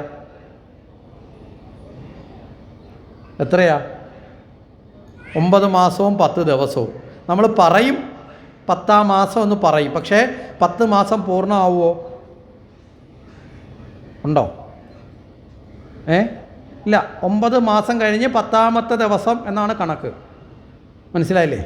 പിന്നെ അതിന് അങ്ങോട്ടോ ഇങ്ങോട്ടോ ചെറിയ വേരിയേഷൻ എങ്ങാനും ഉണ്ടാവുന്നെങ്കിലേ ഉള്ളൂ. യഥാർത്ഥത്തിലൊരു പൂർണ്ണ തലത്തിൽ 10ാമത്തെ ദിവസം, ഇല്ലേ? വളരെ കൃത്യം എന്നുള്ളൊരു നിലയിൽ ഒരു കണക്ക് പറയുന്നുണ്ട്. ഇവിടെയും വ്യാസൻ ഭാഗവതത്തിലൂടെ ഭഗവാനെ, കൃഷ്ണനെ ഗർഭം ധരിച്ചാണ് 9 മാസം കൊണ്ട് ഭഗവാനെ രൂപപ്പെടുത്തി. മനസ്സിലായി? അതുകൊണ്ടാണ് 10ൽ ഭഗവാൻ പിറന്നു എന്നൊരു ചൊല്ലുണ്ട്. ഇവിടെ എങ്ങനെ ഈ 9 മാസം കൊണ്ട് രൂപപ്പെടുത്തിയെന്ന് ചോദിച്ചാൽ, ഭാഗവത കൃഷ്ണൻ അവതരിക്കേണ്ടത് നമ്മുടെ ഹൃദയത്തിലാണ്. അപ്പോൾ ഭാഗവതത്തെ ആശ്രയിക്കുന്ന ഭക്തൻ്റെ മനസ്സിൽ ഭഗവാൻ അവതരിക്കണമെങ്കിൽ ആ ഭഗവാൻ അവതരിക്കാൻ യോഗ്യമായ സ്ഥലമായി ഭക്തൻ്റെ മനസ്സ് രൂപപ്പെടണം. വേണോ വേണ്ടയോ? രൂപപ്പെടാത്ത സ്ഥലത്ത് ഭഗവാൻ വരുമോ? നമ്മൾ കർദമ പ്രജാപതിയുടെ ചരിതം പറഞ്ഞപ്പോൾ പറഞ്ഞു, ദേവഹൂതിയെ അല്ലേ കപിലൻ അവതരിക്കാൻ വേണ്ടി പ്രാപ്തനാക്കാൻ വേണ്ടി കർദമ പ്രജാപതി എന്ത് ചെയ്തു? മുഴുവൻ ആചാരങ്ങളും അനുഷ്ഠാനങ്ങളും കണ്ടുപിടിക്കാൻ വേണ്ടിയിട്ട് ഭാര്യയെ മൈൻഡ് പോലും ചെയ്യാതെ കുറേ കാലം ജീവിച്ചു എന്നിടയ്ക്ക് സൂചിപ്പിച്ചു. ഓർമ്മയുണ്ടോ? അതോ ഇതിലേ കൂടെ കേട്ട് ഇതിലേ കൂടെ പോയോ? അപ്പോൾ ഇവിടെയും അതിനു വേണ്ടിയിട്ട് എന്ത് ചെയ്തു? ഭഗവാന്റെ മറ്റ് അവതാരങ്ങളെക്കുറിച്ച് പറഞ്ഞു, ഭഗവാന്റെ ഭക്തന്മാരെക്കുറിച്ച് പറഞ്ഞു, ദുഷ്ടന്മാർക്കുണ്ടായ വിപത്തിനെക്കുറിച്ച് പറഞ്ഞു. കാരണം നമ്മളെ ആ നിലയിലേക്ക്, ഭഗവാനെ സ്വീകരിക്കാൻ പ്രാപ്തമായ നിലയിലേക്ക് നമ്മളെ മനസ്സിനെ ശുദ്ധമാക്കാനാണ് ബാക്കി 9 സ്കന്ധങ്ങളിലൂടെ ആര് ശ്രമിച്ചത്? വ്യാസൻ ശ്രമിച്ചത്. നമ്മുടെ വീട്ടിലേക്ക് ഒരു വിശിഷ്ട വ്യക്തി വരികയാണെന്ന് വെക്കുക. വളരെ ബഹുമാനിക്കപ്പെടേണ്ട ഒരു വ്യക്തി നമ്മളെ വീട്ടിലേക്ക് വരികയാണ്. നമ്മളെ വീട്ടിൽ നമ്മൾ എല്ലാ ദിവസത്തെ പോലെ ആയിരിക്കും അന്നത്തെ വീടിൻ്റെ ചിട്ടവട്ടങ്ങൾ ആയിരിക്കുമോ? നമ്മൾ എന്തു ചെയ്യും? നമ്മൾ രാവിലെ തൂത്താണെങ്കിൽ ഒന്നുകൂടെ ഒന്ന് തൂക്കും അല്ലേ? എല്ലാം ഒന്ന് അടുക്കി പറക്കി വെക്കും. എന്നിട്ടൊന്ന് മാറി എന്ന് നോക്കി ഇതിങ്ങനെ മതിയൊന്ന് നോക്കും. വീണ്ടും അങ്ങോട്ടും ഇങ്ങോട്ടും വെക്കും. കസേരയൊക്കെ ഒന്ന് തുടച്ച് വൃത്തിയാക്കിയിടും അല്ലേ? ശരിയല്ലേ? എല്ലാം ഒന്ന് വൃത്തിയാക്കി കൂടുതൽ വൃത്തിയാക്കിയിട്ട്. എന്താ കാരണം? വരുന്ന ആൾ വളരെ ശ്രേഷ്ഠനാണ്. മനസ്സിലാവുന്നുണ്ടോ? ഇവിടെയോ? ഇവിടെ വരാൻ പോകുന്ന സാക്ഷാൽ ഭഗവാനാണ്. അപ്പോൾ ഭഗവാൻ നമ്മുടെ ഉള്ളിലേക്ക് വരണമെങ്കിൽ നമ്മുടെ ജീവിതത്തിൽ നമ്മുടെ ശീലങ്ങളെയും നമ്മുടെ ചിന്തകളെയും നമ്മുടെ സ്വഭാവത്തെയും പെരുമാറ്റത്തേക്ക് എന്ത് ചെയ്യണം? ഒന്ന് അടുക്കി പെറുക്കണം. വേണോ വേണ്ടയോ? മനസ്സിലായോ? അപ്പം നമ്മുടെ സ്വഭാവത്തെ അടുക്കി പെറുക്കാനാണ്, നമ്മുടെ മനസ്സിനെ ശുദ്ധീകരിക്കാനാണ് പ്രഹ്ലാദൻ്റെ ചരിതവും അംബരീഷ ചരിതവും നരസിംഹാവതാരവും വാമനാവതാരവും കൂർമാവതാരവും മത്സ്യാവതാരവും അങ്ങനെ തുടങ്ങിയ അസംഖ്യം ചരിതങ്ങളൊക്കെ കൃത്യമായിട്ട് പറഞ്ഞത് അപ്രകാരം നമ്മുടെ മനസ്സിനെ ശുദ്ധീകരിക്കാനാണ്. ആ അർത്ഥത്തിലാണ് ഇവിടെ യഥാർത്ഥത്തിൽ ഭാഗവതം ഭഗവാനെ ഗർഭം ധരിച്ചു എന്ന് പറയുന്നത്. ഇവിടെ ദേവകീ കൃഷ്ണനായിട്ട് ഭഗവാൻ ജനിച്ചത് കംസനെ നിഗ്രഹിക്കാനാണ്. അതിനകത്ത് നമുക്ക് സംശയമില്ലല്ലോ. ഇവിടെ ഭാഗവത കൃഷ്ണനായിട്ട് ഭഗവാൻ അവതരിക്കുന്നത് പണ്ടെങ്ങാണ്ട് വധിച്ച കംസനെ വീണ്ടും കൊല്ലാനെന്ന അർത്ഥത്തിൽ എടുക്കുന്നതാണോ നല്ലത്? നമ്മളിലുള്ള തിന്മയെ ഇല്ലാതാക്കുന്നതിന് വേണ്ടിയാണോ? ഇതിലേതാണ് നമുക്ക് നല്ലത്? നമുക്ക് ഗുണം ഏതാണ്? നമ്മളിലുള്ള തിന്മയെ ഇല്ലാതാക്കലാണ് അല്ലേ? പറഞ്ഞു മനസ്സിലല്ലേ? അതോ വീണ്ടും ഭഗവാനെ കൊണ്ടുവന്ന് കാരാഗൃഹത്തിൽ കൊണ്ടുവന്നൊക്കെ ജനിപ്പിക്കണോ? എൻ്റെ ആവശ്യമില്ല. അതെന്നെയോ ജനിച്ചു കഴിഞ്ഞു. അതിനെ നമ്മളിവിടെ ഓർക്കുന്നത് എന്തിനു വേണ്ടിയാ? നമ്മളിലുള്ള ദുഷ്ടതകളെ ഇല്ലാതാക്കാനാണ്. കാരണം ഭഗവാനെ ആശ്രയിക്കുന്ന നമുക്ക് സദ്ഗതി ഉണ്ടാവണമെങ്കിൽ, മനസ്സിലായില്ലേ? ആ സദ്ഗതി വന്നു ചേരണമെങ്കിൽ നമ്മൾ അതിന് ഗുണമുള്ളവരായി മാറണം. നമ്മൾ ശരിയായ നിലയിൽ അതിന് പ്രാപ്തി നേടിയാൽ മാത്രമേ ഭഗവാന്റെ അനുഗ്രഹം നമ്മളിൽ വന്ന് ചേരുകയുള്ളൂ. അതുകൊണ്ട് നമ്മളെ ശുദ്ധീകരിക്കുക എന്നുള്ളതാണ് വ്യാസൻ്റെ ഉദ്ദേശം. അതുകൊണ്ടാണ് വ്യാസൻ ഭാഗവത കൃഷ്ണനെയാണ് അവതരിപ്പിച്ചതെന്ന് പറഞ്ഞത്. വ്യത്യാസം മനസ്സിലായോ? അപ്പോൾ ഇപ്രകാരമാണ് ഭഗവാന്റെ അവതാരത്തിലേക്ക് പ്രവേശിക്കുന്നത്. ഇനി ഇവിടെ 10 ജനിക്കൂ എന്ന് പറയുന്നതിന് മറ്റൊരർത്ഥം എന്ന് പറഞ്ഞാൽ ഇന്ദ്രിയങ്ങളെ നിയന്ത്രിച്ച് വരുമ്പോഴാണ് ഭഗവാനെ നമ്മുടെ ഉള്ളിൽ ജനിപ്പിക്കാൻ സാധിക്കുന്നത്. ഇന്ദ്രിയങ്ങൾ 10 ഉണ്ട്, പക്ഷേ 9 അങ്ങനെ ഒരു തലമുണ്ട്. 5 ജ്ഞാനേന്ദ്രിയം, 5 കർമ്മേന്ദ്രിയം. ഈ 2 ജ്ഞാനേന്ദ്രിയവും കർമ്മേന്ദ്രിയവും ഈശ്വരോന്മുഖമായി മാറണം. രണ്ടും ഒരുപോലെ ആരിലേക്ക് ചേരണം? ജ്ഞാനം ഈശ്വരനെക്കുറിച്ചായിരിക്കണം, കർമ്മം ഈശ്വരനെ മുൻനിർത്തിയായിരിക്കണം. ഇത് രണ്ടുമാണ് ഒരു സജ്ജനത്തിൽ നിന്ന് ഈ ലോകം പ്രതീക്ഷിക്കുന്നത്. മനസ്സിലാവുന്നുണ്ടോ? നേടുന്ന അറിവുകളും നന്നാവാൻ വേണ്ടിയിട്ടുള്ളതായിരിക്കണം. ശ്രേഷ്ഠ, അതാണ് ഈശ്വരൻ എന്ന് പറഞ്ഞത്. ചെയ്യുന്ന കർമ്മങ്ങളും അല്ലേ, അവനവൻ ആത്മസുഖത്തിന് ആചരിക്കുന്നത് അപരനുകൂടി സുഖത്തിനായി വരണം എന്നൊക്കെ പറയാറില്ലേ? അപ്പോൾ ആ രീതിയിലായിരിക്കണം. അപ്പം ജ്ഞാനകർമ്മ സമുന്നയം ഉണ്ടാവണം. ഈ തത്വത്തിൻ്റെ അടിസ്ഥാനത്തിലാണ് നമ്മൾ ക്ഷേത്രത്തിൽ ആരാധന നടത്തുമ്പോൾ കൈകൂപ്പി നമസ്കരിക്കുക എന്ന് പറയുന്നത്. ക്ഷേത്രത്തിൽ പോകുമ്പോൾ നമ്മൾ ഭഗവാനെ നമസ്കരിക്കുന്നത് എങ്ങനെയാണ് നമസ്കരിക്കുന്നത്? കൈകൂപ്പിയാണ് നമസ്കരിക്കുന്നത് അല്ലേ? ഈ കൈകൂപ്പുന്നതിൻ്റെ പ്രത്യേകത എന്താണെന്ന് മനസ്സിലായോ? 5 ജ്ഞാനേന്ദ്രിയം, 5 കർമ്മേന്ദ്രിയം, 10 ചേരണം ഒരേ കണക്ക്. അടുത്തൂടെ പോകുന്ന ആളുടെ സാരിയോ വളയോ കമ്മലോ ഒന്നും ആ സമയത്ത് മനസ്സിൽ വരരുത്. അത് വന്നാൽ കണ്ണ് പുറത്തു പോയി. അപ്പുറത്തെ ശബ്ദം കേട്ടാൽ കാത് പുറത്തു പോയി. വേറെ വല്ലവരും അടിച്ചിരിക്കുന്ന സ്പ്രേയുടെ മണത്തിൻ്റെ പുറകെ പോയാൽ മൂക്ക് പുറത്തു പോയി. നാവ് കൊണ്ട് പരദൂഷണം പറയാൻ നിന്നാൽ നാക്ക് പുറത്തു പോയി. മനസ്സിലായില്ലേ? അടുത്ത് വന്ന് നിൽക്കുന്ന ആൾ തട്ടിയതോ മുട്ടിയതോ വെച്ചിട്ട് ആരാ തട്ടിയെന്ന് അറിയാനുള്ള ആഗ്രഹം ജനിച്ചാൽ സ്പർശം കൊണ്ട് ത്വക്ക് പുറത്തു പോയി, ഇന്ദ്രിയങ്ങൾ പുറത്തോട്ട് വ്യവഹരിക്കും. അതുകൊണ്ടാണ് ഇവിടെ ഭഗവാന്റെ സഹസ്രനാമത്തിൽ തന്നെ ഭഗവാൻ ഒരു പര്യായം പറയുന്നുണ്ട്, അധോക്ഷജൻ. ഭഗവാൻ ഒരു പര്യായമായിട്ട് 1000 നാമങ്ങളൊന്നാണ് അധോക്ഷജൻ. അധോക്ഷജൻ എന്ന വാക്കിൻ്റെ അർത്ഥം എന്താ? അക്ഷങ്ങളെ ഉള്ളിലടക്കിയവൻ, കണ്ണുകളെ ഉള്ളടക്കിയവൻ. മനസ്സിലാവുന്നുണ്ടോ? ഇവിടെ ഇന്ദ്രിയങ്ങളെല്ലാം കണ്ണുകളാണ്. ഇന്ദ്രിയങ്ങൾ എപ്പോഴും എന്ത് ചെയ്യും? പുറത്തുള്ള വിഷയങ്ങളുടെ പുറകിലേക്ക് പോവില്ലേ? കാതുകൾക്ക് എപ്പോഴും പുറമേ പോകാനാണ് ഇഷ്ടം, കണ്ണുകൾക്ക് എപ്പോഴും പുറത്തോട്ട് പോകാനാണ് ഇഷ്ടം, ഇല്ലേ? നാവിനെപ്പോഴും ബാഹ്യരുചി അറിയാനാണ് ഇഷ്ടം. ഇതിൻ്റെയൊക്കെ പുറവിൽ പോയിക്കൊണ്ടിരുന്ന നമുക്കൊരിക്കലും അവനവൻ്റെ ഉള്ളിലുള്ള ഭഗവാനെ അറിയാൻ സാധിക്കില്ല. അതുകൊണ്ട് എന്ത് ചെയ്യണം? ഇന്ദ്രിയങ്ങളെ ഉള്ളടക്കണം. മനസ്സിലായില്ലേ? അതുകൊണ്ട് ഇന്ദ്രിയങ്ങളെ ഉള്ളടക്കണമെന്ന തത്വത്തെ പഠിപ്പിക്കാനാണ് പാലാഴി മദന സമയത്ത് കൂർമാവതാരത്തിൽ ഭഗവാൻ മന്ദരപർവ്വതത്തെ താങ്ങാൻ വന്നത് ആമയുടെ രൂപത്തിൽ. എന്താ കാര്യം? ആമയുടെ പ്രത്യേകത എന്താ? തൻ്റെ ശരീരഭാഗങ്ങളെ ഉൾവലിക്കാനുള്ള കഴിവുള്ള ഏക വ്യക്തി ആമയാണ്. അല്ലാതെ ഭഗവാൻ ആമയാവാനൊരു ഇഷ്ടം വന്നതുകൊണ്ട് ആമയായതല്ല. മനസ്സിലായില്ലേ? 6 അവയവങ്ങളെയാണ് ആമ ഉള്ളിലേക്ക് വലിക്കുന്നത്. 1 ശിരസിനെ, 2 കാല്, 2 കൈ, പിന്നെ ഒരു വാല്, അല്ലേ? 5 ഇന്ദ്രിയങ്ങളെ ഉൾവലിച്ചിട്ട് 6ാമത്തത് എന്തിനാ വെച്ചിരിക്കുന്നത് വെച്ചാൽ ഈ 5 ഇന്ദ്രിയങ്ങളെയും ചലിപ്പിക്കുന്ന മനസ്സ്, അതാണ് തല. അവനെയും വലിച്ചു. അങ്ങനെ വലിക്കപ്പെട്ട ഇന്ദ്രിയങ്ങളെ ഉൾവലിച്ച ആ ഭാവത്തിൽ വേണം പരമാത്മബോധത്തിൽ നമ്മുടെ ബുദ്ധിയെ ഉറപ്പിക്കുക. അതാണ് മന്ദരപർവ്വതത്തെ ഉറപ്പിച്ചത്. അങ്ങനെ ഉറയ്ക്കപ്പെട്ട മന്ദരപർവ്വതത്തിലാണ് അവിടെ എന്ത് ചെയ്യേണ്ടത്? ജ്ഞാനമാകുന്ന വാസുകിയെ ബന്ധിപ്പിക്കണം, അല്ലെങ്കിൽ മനസ്സാകുന്ന വാസുകിയെ ബന്ധിപ്പിക്കണം. ആ മനസ്സിൻ്റെ വ്യവഹാരത്തിനോടൊപ്പം നിൽക്കുന്നതാണ് ഇന്ദ്രിയങ്ങൾ, 5 ശിരസ്. അതാണ് ആ വാസുകിയുടെ ശിരസ്.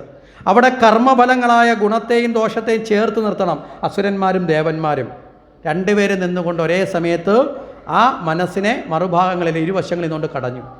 ആ സമയത്ത് പാലാഴിയിൽ നിന്ന് അനവധി വസ്തുക്കൾ ഉയർന്നു വന്നു, ഇല്ലേ? നല്ലതും വന്നു, ചീത്തയും വന്നു. കാരണം എന്താ?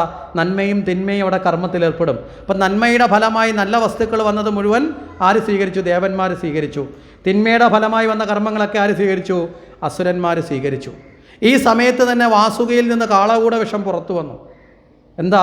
ഇന്ദ്രിയങ്ങളുടെ വിഷയാനുരാഗമാണ് ഇന്ദ്രിയങ്ങളുടെ വിഷയം, വിഷമെന്ന് പറയുന്നത്. അതുകൊണ്ട് ആ വിഷത്തെ ആര് ഹനിച്ചു? അതിനെ സാക്ഷാൽ മഹാദേവൻ അതിനെ ഉള്ളിലേക്ക് എടുത്തു. അതിൽ ഇന്ദ്രിയത്തിൽ ഏറ്റവും അപകടകാരിയായ ഇന്ദ്രിയമാണ് നാക്കെന്ന് മുമ്പേ പറഞ്ഞു. അതുകൊണ്ട് തന്നെ മഹാദേവൻ അത് ബോധിപ്പിക്കാൻ ഏറ്റവും അപകടകരമായ ഇന്ദ്രിയത്തിൻ്റെ ആരംഭ സ്ഥാനത്ത് ആ വിഷത്തെ കൊണ്ടങ്ങ് കെട്ടി. അതുകൊണ്ടാണ് നീലകണ്ഠനായത്. അല്ലാതെ പാർവതി കൊരോളയ്ക്ക് പിടിച്ചത് കൊണ്ടല്ല അവിടെ നിന്നത് വിഷം. മനസ്സിലായില്ലേ? ഇന്ദ്രിയങ്ങളെ ശുദ്ധീകരിക്കാനുള്ള വ്രതമാണ് ശിവരാത്രി. അതുകൊണ്ടാണ് ഭഗവാനെ ശിവരാത്രിക്ക് പാലാഴി മദനവുമായി ബന്ധപ്പെടുത്തി കാളകൂട വിഷം കഴിച്ചതിൻ്റെ തത്വമൊക്കെ പറയുന്നത്. ഇപ്പം നമ്മൾ പഠിച്ചു വെച്ചിരിക്കുന്നത് എന്താ? ഭഗവാൻ വിഷം കുടിച്ചപ്പോൾ ഭഗവാൻ ചത്തുവെന്ന് വെച്ച് പാർവതി പോയി കൊരോളയ്ക്ക് പിടിച്ചു. മനസ്സിലായില്ലേ? ഭഗവാൻ അങ്ങനെ ഒരു വിഷം കൊണ്ട് ഇല്ലാതാകുന്ന ആളെന്ന് പാർവതി ധരിച്ചിട്ടുണ്ടെങ്കിൽ പാർവതി അജ്ഞാനിയല്ലേ? പാർവതി ദേവി നമ്മൾ അങ്ങനെയാണ് സ്തുതിക്കുന്നത്. പാർവതി ദേവി നമ്മൾ സ്തുതിക്കുന്നത് എങ്ങനെ? അന്നപൂർണേ സദാപൂർണേ ശങ്കരപ്രാണവല്ലഭേ ജ്ഞാനവൈരാഗ്യ സിദ്ധാർത്ഥം ഭിക്ഷാം ദേഹിച്ച പാർവതി. ജ്ഞാനവൈരാഗ്യത്തെ കൊടുക്കാൻ കഴിവുള്ളവൾ ജ്ഞാനി അല്ലെങ്കിൽ കൊടുക്കാൻ പറ്റുമോ? പരമജ്ഞാനിയായ മഹാദേവിക്ക് ഈ വിഷം കൊണ്ട് മഹാദേവൻ എന്തെങ്കിലും പറ്റുമോ എന്നുള്ള ഭ്രമമൊന്നും ഉണ്ടായിട്ടില്ല. കഥയുടെ ചമത്കാരത്തിൽ കഥാതന്തുവിൽ എഴുതി വച്ചിരിക്കുന്നതല്ല അതിൻ്റെ ആന്തരികമായ അർത്ഥമെന്ന് നമ്മൾ മനസ്സിലാക്കണം. ഇവിടെ ഇന്ദ്രിയങ്ങൾക്ക് വിഷയങ്ങൾ ഇന്ദ്രിയങ്ങളെ വിഷമായിട്ട് കൊണ്ടുപോകുന്നതാണ്. മനസ്സിലാവുന്നുണ്ടോ? അതിൽ നിന്ന് നിയന്ത്രിക്കപ്പെടണം. അതിലെ ഏറ്റവും പ്രധാനപ്പെട്ട ഇന്ദ്രിയമാണ് നാവ്. അതുകൊണ്ടാണ് ശിവരാത്രിയിലെ ഏറ്റവും വലിയ ശിവരാത്രി വ്രതത്തിൻ്റെ അനുഷ്ഠാനം എന്താ? ഇവിടെ ഈ ശിവരാത്രി വ്രതം നടക്കുന്ന അമ്പലമല്ലേ? അല്ലേ? ശിവരാത്രി വ്രതത്തിൻ്റെ അനുഷ്ഠാനം എന്താ? ആ വ്രതം എടുക്കുമ്പോൾ പ്രധാനമായിട്ട് നമ്മൾ ആചരിക്കേണ്ട അനുഷ്ഠാനം എന്താ ചോദിച്ചാൽ ഇപ്പോൾ എല്ലാവരും പറയുന്ന ഒരു കാര്യമല്ല. എല്ലാവർക്കും ഇപ്പം സപ്താഹം എന്താണെന്ന് വെച്ചാൽ 7 ദിവസത്തെ ഊണ്, അത് കഴിഞ്ഞാൽ ഇതെന്താണെന്ന് വെച്ചാൽ അത് ഇന്നത് എന്ന് പറയുന്ന പോലെ ശിവരാത്രി വ്രതം ചോദിച്ചാൽ പറയും ഒരിക്കലും ഊണാണ്. ഒരിക്കലും ഉണ്ടോ ഉണ്ടില്ലെന്നൊന്നുമല്ല. 3 നേരം വേണമെങ്കിൽ 3 നേരവും കഴിച്ചോ, കുഴപ്പമൊന്നുമില്ല. പക്ഷേ മുടങ്ങാതെ 5 യാമങ്ങളിലും ഭഗവാന്റെ നാമം ജപിക്കണം. മനസ്സിലായില്ലേ? 5 യാമങ്ങളിലും ഭഗവാന്റെ സഹസ്രനാമം ജപിച്ച് ബാക്കിയുള്ള സമയത്ത് മുഴുവൻ നമശിവായ ജയിക്കണം. ഇന്ന് ചിലരൊക്കെ വ്രതം എടുക്കുക, എന്നിട്ട് വീട്ടിൽ പോരുന്ന് TV കണ്ടുകൊണ്ടിരിക്കുക. എന്താ? ഉറങ്ങാതിരിക്കണം. ഉറങ്ങാതിരിക്കലല്ല ശിവരാത്രി വ്രതം, അത് ശരീരത്തിൻ്റെ വിഷയമാണ്. ഇവിടെ ഉറങ്ങാതിരിക്കുന്നത് എന്തിനാണ്? ഉണർവോടുകൂടി ഇരിക്കാനാണ്. ഉണർവെന്ന് പറയുന്നത് ബോധത്തെ തന്നെയാണ്, മനസ്സിലായില്ലേ? ബോധത്തെ ഉണർത്താനുള്ള പ്രവൃത്തി ചെയ്യാനാണ് ബാഹ്യമായ ഉറക്കത്തെ ഉപേക്ഷിക്കുന്നത്. അല്ലാതെ ശരീരത്തിൻ്റെ ഉറക്കമോ ഉണരലോ അല്ല ശിവരാത്രി വ്രതം. ഇന്ന് നമ്മൾ വിചാരിച്ചിരിക്കുന്നത് ഉറങ്ങാതിരിക്കലാണ്. അതുകൊണ്ട് ഇപ്പോൾ പല ക്ഷേത്രങ്ങളിൽ പോലും ഈ എന്താ പറഞ്ഞത്, ആ ദിവസങ്ങളിൽ ഗാനമേള കേട്ട് ഒഴിപ്പിക്കും ഉറങ്ങാതിരിക്കാൻ വേണ്ടി. വല്ല ഗുണമുണ്ടോ? മനസ്സിലായില്ലേ? ശിവരാത്രി വ്രതം ടി വിയുടെ മുമ്പിൽ പോയിരുന്നിട്ട് ഉറങ്ങാതിരുന്നതുകൊണ്ട് വല്ല ഗുണമുണ്ടോ? ചിലർ അമ്പലപ്പറമ്പിൽ വന്നിരുന്നുകൊണ്ട് കഥ പറഞ്ഞുകൊണ്ടിരിക്കും. കാര്യം എന്താ? വീട്ടുകാരെ ശല്യം ഇല്ലാതെ ഒരു രാത്രി മുഴുവൻ ഇല്ലേ, ഭാഗവതവും രാമായണമൊന്നും അല്ലല്ലോ പറയുന്നത്, ബാക്കി പറയാൻ ഇഷ്ടമുള്ളത് മുഴുവൻ പറയാൻ കിട്ടുന്നൊരു അവസരമാണ്. നമ്മൾ ചില കാര്യങ്ങൾ മനസ്സിലാക്കണം. ആഘോഷങ്ങളും അനുഷ്ഠാനങ്ങളും രണ്ടും രണ്ടാണ്. അനുഷ്ഠാനങ്ങൾ ആചരണത്തിൽ ഈശ്വരനെ മുൻനിർത്തി, ആഘോഷം നമുക്ക് സന്തോഷം കിട്ടാൻ വേണ്ടി ആഘോഷങ്ങളാവാം, പക്ഷേ ഇത് രണ്ടും കൂട്ടിച്ചേർക്കരുത്. ഒരു സമയത്തൊരു ക്ഷേത്രത്തിൽ ശിവരാത്രിയുടെ അന്ന് പോകുന്ന ഒരു സാഹചര്യം ഉണ്ടായി. സാഹചര്യം വെച്ചാൽ വേറെ 2 സ്ഥലത്ത് ശിവരാത്രിക്ക് ഒരു പ്രഭാഷണത്തിനൊക്കെ പോയി തിരിച്ചു വരുന്ന സമയത്ത് ഒരാളിനെ ഒന്ന് കാണണം, അതുകൊണ്ട് അയാൾ ഇന്ന അമ്പലത്തിൽ നിൽപ്പുണ്ടെന്ന് പറഞ്ഞുകൊണ്ട് അങ്ങോട്ട് പോയി. അവിടെ ചെന്നപ്പോൾ കണ്ട കാഴ്ചയെന്ന് പറഞ്ഞാൽ നല്ല ഡിസ്കോ പാട്ടിട്ടിട്ട് അമ്മമാർ ഡാൻസ് കളിക്കുക. ഞാൻ ചോദിച്ചു, എന്തോ ഇത്? അത് ഉറങ്ങാതിരിക്കുന്നതല്ലേ? ഉറങ്ങാതിരിക്കാനാണ് പാട്ട്, ഡിസ്കോ പാട്ട്. ഒന്ന് ആലോചിച്ച് നോക്കുക, ഹിന്ദുവിൻ്റെ അധപ്പതനം. ആർക്ക് വേണ്ടിയിട്ടാണ് ഈ കോലങ്ങളൊക്കെ നമ്മൾ കാണിക്കുന്നത്? അവസാനം അവിടുത്തെ കമ്മിറ്റിക്കാരോട് ഞാൻ പറഞ്ഞു, നിങ്ങളത് നിർത്താൻ പറഞ്ഞു. കമ്മിറ്റിക്കാർ നിർത്തിയതിൻ്റെ പേര് ആ അമ്മമാരുടെ ഒരു കൂട്ടം പിണങ്ങി അങ്ങ് പോയി. ഞങ്ങൾ വീട്ടിൽ പോയിരുന്ന് TV കണ്ടോളാമെന്ന് പറഞ്ഞു. ഈ പോയതിനകത്തൊരു ടീച്ചറുണ്ട്, ടീച്ചറുടെ നേതൃത്വത്തിൽ ഡാൻസ് കളി. അന്നേരം ടീച്ചറെ പിറ്റേന്ന് കണ്ടപ്പോൾ എന്നോട് ചോദിക്കുക, നിങ്ങൾ കാണിച്ചത് വളരെ വൃത്തികേടായിപ്പോയി, എന്താ നിങ്ങൾക്ക് മാത്രമേ ഉള്ളോ കുതിരമൂട്ടി കിടന്ന് ഡാൻസ് കളിക്കാൻ വരുന്നത്? ഞങ്ങൾക്ക് അവിടെ പറ്റത്തില്ല, അതോടല്ലേ ഞങ്ങൾ ഇവിടെ കളിച്ചത്. മനസ്സിലായില്ലേ? അവിടെ ഈശ്വരൻ എന്ത് സ്ഥാനമാണ് കൊടുക്കുന്നത്? യഥാർത്ഥത്തിലെ വ്രതാനുഷ്ഠാനത്തിൻ്റെ പ്രാധാന്യത ഈശ്വരനാമം ജപിക്കലാണ്. ആ നാവ് കൊണ്ട് ആ നീലകണ്ഠന് ആ വിഷം അലങ്കാരമായി മാറി എന്ന് പറഞ്ഞാൽ നാമം കൊണ്ട് നമ്മുടെ നാവ് നമുക്ക് അലങ്കാരമായി മാറണം. ഇതൊക്കെ നമ്മളൊന്ന് മനസ്സിലാക്കുക. അപ്പോൾ ഇത്തരം ചില കാര്യങ്ങൾ കൂടി നമുക്ക് ഉൾക്കൊള്ളാൻ നമുക്ക് സാധിക്കണം. അവിടെയാണ് ഇന്ദ്രിയങ്ങളെ നിയന്ത്രിക്കുക എന്ന് പറഞ്ഞത് വളരെ പ്രധാനമാണ്. അപ്പോൾ അതുകൊണ്ടാണ് നമ്മൾ ഈ 2 കൈകളും കൂപ്പുന്നത്, ജ്ഞാനേന്ദ്രിയവും കർമ്മേന്ദ്രിയവും. ഇനി പറഞ്ഞത് 10 ഉണ്ട്, പക്ഷേ ഇത് 9 ഉള്ളെന്ന് പറഞ്ഞാൽ ജ്ഞാനേന്ദ്രിയത്തിലും കർമ്മേന്ദ്രിയത്തിലും എന്ത് പെടും? വാവെടും, നാവ് പെടും ഇല്ലേ? കർമ്മേന്ദ്രിയത്തിലും നാവുണ്ട്, ജ്ഞാനേന്ദ്രിയത്തിലുണ്ട്. അങ്ങനെ നോക്കിയാൽ 9 എന്നൊരർത്ഥത്തിലും എടുക്കാം. അപ്പോൾ ആ അർത്ഥത്തിലാണ് 9 പൂർത്തീകരിച്ച് 10ൻ്റെ തുടക്കത്തിൽ തന്നെ എന്ത് സംഭവിക്കുന്നത്? ഭഗവാന്റെ അവതാരം. എപ്പോഴാണോ സജ്ജനങ്ങൾ, ഭക്തജനങ്ങൾ അവനവൻ്റെ ഇന്ദ്രിയങ്ങളെ നിയന്ത്രിച്ച് ഭഗവാനെ ആശ്രയിക്കുന്നത്, ആ നിമിഷം ഭഗവാൻ നമ്മുടെ ഉള്ളിൽ ജനിക്കും. മനസ്സിലാവുന്നുണ്ടോ? ആ നിമിഷം ഭഗവാൻ നമ്മുടെ ഉള്ളിൽ ജനിക്കും. ആ തരത്തിലാണ് 10ൽ ഭഗവാന്റെ പിറവി എന്ന് പറയുന്നത്. അപ്പോൾ ഇപ്രകാരം അഷ്ടമി രോഹിണിയിലാണ് ഭഗവാൻ ജനിച്ചത് അല്ലേ? വളരെ വേഗത്തിൽ നമുക്ക് പറഞ്ഞു തീർക്കാം. അത് നമ്മുടെ സമയത്തിൻ്റെ അനുസരണം ഇന്ന് ഉണ്ണിയൂട്ടും മറ്റു കാര്യങ്ങളൊക്കെ വന്നതുകൊണ്ട് തന്നെ ആ നിലയിലേക്ക് സമയം കയറി വന്നിട്ടുണ്ട്. അപ്പോൾ ഇവിടെ ഈ അഷ്ടമി രോഹിണിയിലാണ് ഭഗവാൻ ജനിച്ചതെന്ന് പറഞ്ഞു. നമ്മളെ ആരുടെയെങ്കിലും ജന്മനാൾ ആഘോഷിക്കുമ്പോൾ 8 രോഹിണി എന്നോ 8 പുണർതമെന്നോ 7 പൂയോ എന്നോ 3 ആയില്യോ എന്നോ അങ്ങനെ പറഞ്ഞിട്ടുണ്ടോ? പറയാറുണ്ടോ? ഇവിടെ ഭഗവാന്റെ അവതാരത്തെക്കുറിച്ച് പറയുമ്പോൾ കൃത്യമായി പറയും 8 രോഹിണി ഇല്ലേ? അഷ്ടം എന്ന് പറഞ്ഞാൽ എത്രയാ? 8 ഏകം ദ്വൈ ത്രിണി ചത്വാരി പഞ്ച ഷഡ് സപ്ത അഷ്ടം 8. വേറെ ഏതെങ്കിലും ദേവന്മാർക്ക് ഇതുപോലെ, ആർക്കെങ്കിലും ഇതുപോലെ സംഖ്യ പറഞ്ഞിട്ട് നക്ഷത്രം പറയാറുണ്ടോ? ഉണ്ടോ? ഇല്ല. ഉണ്ട്. ഒരാൾക്കും കൂടെ ഉണ്ട്. അതാണ് ഇവിടെ പരസ്പര പൂരകമായി പഠിക്കേണ്ട ഒരാളുണ്ട്, രാമന്. രാമൻ്റെ ജന്മദിനം പറയുമ്പോൾ രാമനവമി എന്നാണ് പറയുന്നത്. മനസ്സിലായില്ലേ? രാമൻ്റെ ജന്മദിനത്തിൻ്റെ തിഥി പറയുന്നത് നവമി, രാമനവമി എന്നാണ് പറയുന്നത്. അപ്പോൾ അവിടെ 9, അവിടെ നക്ഷത്രം പറയുന്നില്ലെന്നേ ഉള്ളൂ. 9ൽ രാമനും 8ൽ കൃഷ്ണനും. എന്തിനാണ് ഈ സംഖ്യ വെച്ച് പറയുന്നതിൻ്റെ കാരണം എന്താ? ഇവിടെയാണ് ഭഗവാന്റെ സ്വഭാവ തത്വത്തെ കൂടി ഈ ജന്മനക്ഷത്ര സംഖ്യയിലേക്ക് കൊണ്ടുവരാൻ പറ്റും. രാമൻ 9 എന്ന് പറഞ്ഞാൽ സംഖ്യാശാസ്ത്രം അനുസരിച്ച് പൂർണ്ണസംഖ്യയാണ്. സംഖ്യാശാസ്ത്രം അനുസരിച്ച് സംഖ്യകൾ എത്രയാണ് ഉള്ളത്? ലോകത്ത് സംഖ്യ എത്രയാണ് ഉള്ളത്? 1 തൊട്ട് 9 വരെയേ ഉള്ളൂ. ബാക്കിയൊക്കെ അതിൻ്റെ ഇരട്ടിക്കലാണ്. മനസ്സിലാവുന്നുണ്ടോ? 1 തൊട്ട് 9 വരെയേ ഉള്ളൂ. സംഖ്യാശാസ്ത്രം അനുസരിച്ച് 9 പൂർണ്ണസംഖ്യയും 8 മായാസംഖ്യയുമാണ്. കാര്യം കൃഷ്ണാവതാരത്തിൽ മുഴുവൻ ഭഗവാൻ മായാലീലകൾ ആടിയത്. മനുഷ്യനായി ജനിച്ചു എന്ന് മാത്രമേ ഉള്ളൂ. ആടിയത് മുഴുവൻ എന്താ? ഈശ്വരീയ ലീലയാണ്. രാമൻ മനുഷ്യനായി ജനിച്ചു, മനുഷ്യലീല മാത്രമേ ആടിയിട്ടുള്ളൂ. ഒരിക്കൽ പോലും ഗരുഡൻ്റെ പുറത്ത് കയറി രാമാവതാരത്തിൽ പോയിട്ടില്ല. ഒരിക്കൽ പോലും സുദർശനചക്രം വരുത്തിയിട്ടില്ല. ഒരിക്കൽ പോലും പല സ്ഥലത്ത് രാമൻ ഒരേ കണക്ക് എത്തിയിട്ടുണ്ടോ? ലങ്കയിലേക്കൊന്ന് പോകേണ്ട സമയത്ത് പോലും വാനരന്മാരെ കൊണ്ട് പാലം കെട്ടി നടന്നാണ് പോയത്. കൃഷ്ണാവതാരത്തിൽ ആയിരുന്നെങ്കിലോ അല്ലേ, ഗരുഡനെ വരുത്തുകയോ അല്ലെങ്കിൽ ഇവിടെ നിൽക്കുന്ന ആൾ അവിടെ ചെല്ലുകയൊക്കെ ചെയ്തേനെ. അപ്പോൾ ഇവിടെ രാമാവതാരത്തിൽ മാനുഷ്യലീലകൾ മനുഷ്യരൂപത്തിൽ ജനിച്ച് മനുഷ്യലീല ആടിയെങ്കിൽ കൃഷ്ണാവതാരത്തിൽ ജനിച്ചത് മാത്രം മനുഷ്യരൂപത്തിലാണ്. ആടിയത് മുഴുവൻ ഈശ്വരലീലയാണ്, മായാലീലകളാണ്. അതുകൊണ്ടാണ് കൃഷ്ണൻ്റെ ലീലകളെ പഠിക്കാൻ വളരെ പ്രയാസമാണ്. അതുകൊണ്ട് തന്നെ രാമാവതാരത്തേക്കാൾ കൂടുതൽ നമ്മളിപ്പോഴും തെറ്റിദ്ധരിക്കുന്ന ഒരു അവതാരമാണ് കൃഷ്ണാവതാരം. അതിനടിസ്ഥാനത്തിൽ ഭക്തന്മാർ പോലും ഭഗവാനെ കള്ള എന്ന് വിളിക്കുന്നുണ്ട്. വെണ്ണകട്ട കള്ളനല്ലേ എന്നൊക്കെ പറഞ്ഞായിരുന്നു പാടുന്നത്. എന്നിട്ട് ഇപ്പുറത്തോട്ട് മാറിന്ന് ഭഗവാനെ രക്ഷിക്കണമെന്ന് വിളിക്കും. ഭഗവാൻ കള്ളനാണെങ്കിൽ എങ്ങനെയാണ് ഭഗവാനാവുന്നത്? മനസ്സിലായില്ലേ? കള്ളൻ എന്ന് വിളിക്കുന്ന ആൾ ഭഗവാനാണെങ്കിൽ നിങ്ങളുടെ നാട്ടിൽ ഒരാൾ നാളെ വന്ന് വീട്ടിൽ കട്ടിട്ട് പോകുമ്പോൾ അയാൾ പറയാം ഞാൻ ഭഗവാനെന്ന് പറഞ്ഞാൽ നിങ്ങൾ വെറുതെ വിടുവോ? 2 അടി അധികം പള്ളയ്ക്ക് കൊടുക്കില്ലേ? അപ്പോൾ ഇവിടെ ഭഗവാനെ നിങ്ങൾ കള്ള എന്ന് വിളിക്കുന്നുണ്ട്. മറുഭാഗത്ത് കുളിക്കാൻ പോയ തുണി എടുത്തുകൊണ്ട് പോയ അവസ്ഥയിൽ അതിനെ തെറ്റിദ്ധരിച്ചിട്ട് കാണുന്നുണ്ട്.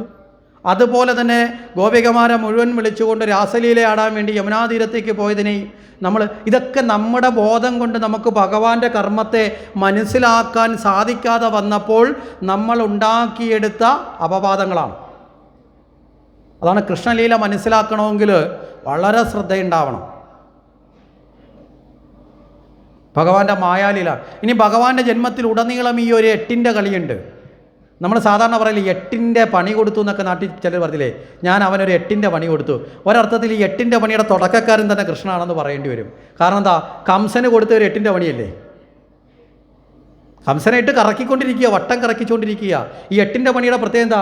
2 റൗണ്ടാണ് 8 എന്ന് പറയുന്നത് ചേർന്ന് വരുന്നില്ലേ. ഇത് എവിടെ നിന്ന് തുടങ്ങിയാലും അവിടെ തന്നെ നടന്ന് കറങ്ങിക്കൊണ്ടിരിക്കും. പുറത്തോട്ട് പോകാനൊരു വഴിയില്ലാത്ത സംഖ്യ 8 മാത്രമേ ഉള്ളൂ. ബാക്കി ഏത് സംഖ്യയ്ക്കും പുറത്തോട്ട് പോകാനൊരു അറ്റം വരും. 8ന് അറ്റം ഇല്ലാതെ വരച്ചൂടെ? ഇങ്ങനെ നടന്ന് കറങ്ങിക്കൊണ്ടിരിക്കുക. കംസനെ കറക്കി.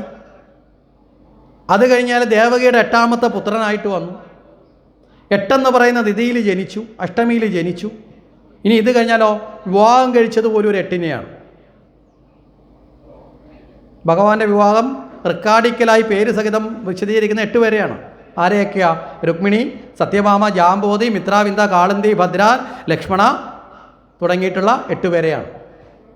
സത്യ, ഇങ്ങനെ 8 പേരെ. അപ്പം കൃത്യമായിട്ട് ഒരു 8 എന്ന സംഖ്യ ഭഗവാന്റെ ജീവിതത്തിൽ ഉടനീളമുള്ളതാണ്. ഇനി ഇത് മായാസംഖ്യയും പൂർണ്ണസംഖ്യ എന്താണെന്നും കൂടി ചിന്തിച്ച് നമുക്ക് അവസാനിപ്പിക്കാം. പൂർണ്ണസംഖ്യ ഇരട്ടി എടുത്താലും 3 ഇരട്ടി എടുത്താലും പൂർവ്വസംഖ്യയിലേക്ക് തിരിച്ചു വന്നാൽ അത് പൂർണ്ണസംഖ്യ. മായാസംഖ്യ ഇരട്ടി എടുക്കുമ്പോൾ 1 കുറയുകയും 3 ഇരട്ടി എടുത്താൽ കുറഞ്ഞതിൽ നിന്ന് വീണ്ടും കുറയുകയും ചെയ്താൽ മായാസംഖ്യ. ഇതാണ് സംഖ്യാശാസ്ത്രത്തിൽ അതിനെക്കുറിച്ച് പറയുന്ന തത്വം. പിടി കിട്ടത്തില്ല, മനസ്സിലായില്ലേ? തെന്നി മാറിപ്പോകുന്നതാണ് മായ. മായ എങ്ങനെയല്ല, തെന്നി മാറിപ്പോകുന്നതാണ്. പൂർണ്ണസംഖ്യ എന്ന് പറഞ്ഞാൽ എന്താ? 9. 9ൻ്റെ ഇരട്ടി എത്രയാ? 9ൻ്റെ ഇരട്ടി 18. അതിൻ്റെ നടുക്കൊരു ഈ 18 എന്നുള്ള 2 അക്കത്തിൻ്റെ നടുക്കൊരു പ്ലസ് ഇട്ട് കഴിഞ്ഞാൽ എത്ര കിട്ടി? 9 കിട്ടി. 9ൻ്റെ 3 ഇരട്ടി എത്രയാ? 27. അതിൻ്റെ നടുക്കൊരു പ്ലസ് ഇട്ടാൽ എത്ര കിട്ടി? 2ൻ്റെ 7ൻ്റെ നടുക്കിട്ടാൽ വീണ്ടും 9 കിട്ടി. ഇങ്ങനെ 9ൻ്റെ എത്ര കൂടുതൽ എടുത്ത് മേപ്പോട്ട് പോയാലും തിരിച്ച് 9ൽ വരും. ഇതെല്ലാം കൂടെ പഠിപ്പിക്കാൻ ഇവിടെ കണക്ക് ക്ലാസ് അല്ലാത്തതുകൊണ്ട് നമ്മൾ വിട്ടു. ഇനി മായാസംഖ്യ എന്ന് എടുത്തു നോക്കെ. 8ൻ്റെ ഇരട്ടി എത്രയാ? 16. കൂട്ടിയാൽ എത്ര വന്നു? 7 വന്നു. അപ്പോൾ ആദ്യത്തെ ഒന്ന് കുറവ് വന്നില്ലേ? ഇനി 3 ഇരട്ടി എടുത്തു നോക്കെ. 8ൻ്റെ 3 ഇരട്ടി എത്രയാ? 24. കൂട്ടിയപ്പം വീണ്ടും ഒന്നുകൂടെ കുറഞ്ഞില്ലേ? ആദ്യം കുറഞ്ഞെന്ന് വീണ്ടും കുറഞ്ഞു. മനസ്സിലായില്ലേ? ഈ ഭാവവ്യത്യാസം പോലെയാണ് ഭഗവാന്റെ സ്വഭാവം. അതാണ് കൃഷ്ണൻ്റെ ഭാവത്തെ മനസ്സിലാക്കാൻ അത്ര പ്രയാസമാണ്. കാര്യം യോഗ കർമ്മസു കൗശലം. അതുകൊണ്ട് എല്ലാം ധർമ്മം തന്നെയാണോ ഭഗവാൻ ചെയ്തതെന്ന് വെച്ചാൽ ഒന്നുമല്ല. ചിലപ്പോൾ ഭഗവാൻ തന്നെ പറയുന്നുണ്ട് വേണ്ട സമയത്ത് ചില അധർമ്മമൊക്കെ ആവാം അത്യാവശ്യം, ചില ദുഷ്ടന്മാരെ കൊല്ലാൻ വേണ്ടി. അതാണ് കുരുക്ഷേത്ര യുദ്ധക്കളത്തിൽ ചില സമയത്തൊക്കെ ഭഗവാൻ യുക്തിക്ക് നിരക്കാതെയും ചില കർമ്മമൊക്കെ ചെയ്തിട്ടുണ്ട്. കർണനെ വധിക്കാൻ നേരത്ത് യഥാർത്ഥ യുദ്ധത്തിൽ പറഞ്ഞ വാക്ക് അനുസരിച്ച് ആയുധം കയ്യില്ലാത്തപ്പോൾ വധിക്കാൻ പാടില്ല. കർണനെ എങ്ങനെയാണ് വധിച്ചത്? ആയുധം കയ്യിലില്ലാതെ രഥചക്രം താഴേക്ക് പോയപ്പോൾ അർജുനോട് പറഞ്ഞു കൊന്നേക്കാൻ പറഞ്ഞു. ജയദ്രഥൻ ഓടി ഒളിച്ചപ്പോൾ തൻ്റെ ചക്രം കൊണ്ട് സൂര്യനെ മറച്ചു. എന്നിട്ട് രാത്രിയാണെന്ന് തോന്നി ജയദ്രഥൻ പുറത്ത് വന്നപ്പോൾ ചക്രം മാറ്റി ജയദ്രഥനെ കൊല്ലിച്ചു. മനസ്സിലായില്ലേ? അങ്ങനെ ഭഗവാൻ ഇതൊക്കെ ആടിയിട്ടുണ്ട്. കാരണം എന്താ? ദുഷ്ടന്മാരെ ഇല്ലാതാക്കാൻ ചിലപ്പോൾ പൂർണ്ണമായ ശുദ്ധി കൊണ്ട് പറ്റില്ല. അപ്പോൾ ചില തന്ത്രങ്ങളൊക്കെ പ്രയോഗിക്കാം. അപ്പോൾ ഇവിടെ മായയും കൂടി ചേർത്തിട്ടുള്ള അവതാരമാണ് കൃഷ്ണാവതാരമെന്ന് നമ്മൾ മനസ്സിലാക്കുക. അപ്രകാരം ഭഗവാൻ അവിടെ ജനിച്ചു. ഭഗവാന്റെ അവതാരത്തെക്കുറിച്ച് പറയാൻ ഇനിയും ഏറെ കാര്യങ്ങൾ അവിടെയുണ്ട്. കാരണം രാമകൃഷ്ണ അവതാരങ്ങളെ തമ്മിൽ നമ്മൾ നോക്കിക്കഴിഞ്ഞാൽ ഒരുപാട് സാമ്യങ്ങൾ അങ്ങോട്ടും ഇങ്ങോട്ടും പാരസ്പരികമായിട്ടുണ്ട്. രാമൻ ജനിച്ചത് പകലാണെങ്കിൽ കൃഷ്ണൻ ജനിച്ചത് രാത്രിയാണ്, അല്ലേ? അപ്പോൾ അങ്ങനെയൊക്കെയുള്ള ചില വ്യത്യാസമുണ്ട്. രാമൻ ജനിച്ചത് സൂര്യകുലത്തിലാണെങ്കിൽ കൃഷ്ണൻ ജനിക്കുക ചന്ദ്രകുലത്തിലാണ്. ഇങ്ങനെ തുടങ്ങിയ രാമൻ ജനിച്ചത് ആഘോഷത്തിലാണെങ്കിൽ കൃഷ്ണൻ ജനിച്ചത് നിശബ്ദതയിലാണ്, മൗനത്തിലാണ്. മനസ്സിലാകുന്നോ? രാമൻ ജനിച്ചത് സർവ്വ സൗഭാഗ്യങ്ങളുടെ ആനന്ദത്തിലാണെങ്കിൽ കൃഷ്ണൻ ജനിച്ചത് എല്ലാ സൗഭാഗ്യം നഷ്ടപ്പെട്ട തടവറയിലാണ്. ഇങ്ങനെയൊക്കെയുള്ള ചില പ്രത്യേക ഭാവങ്ങളെ ചേർത്തൊക്കെ നമ്മൾ കൂടുതൽ പഠിക്കേണ്ടതാണ്. പക്ഷേ സമയത്തിൻ്റെ ഗണനയനുസരിച്ച് കൂടുതൽ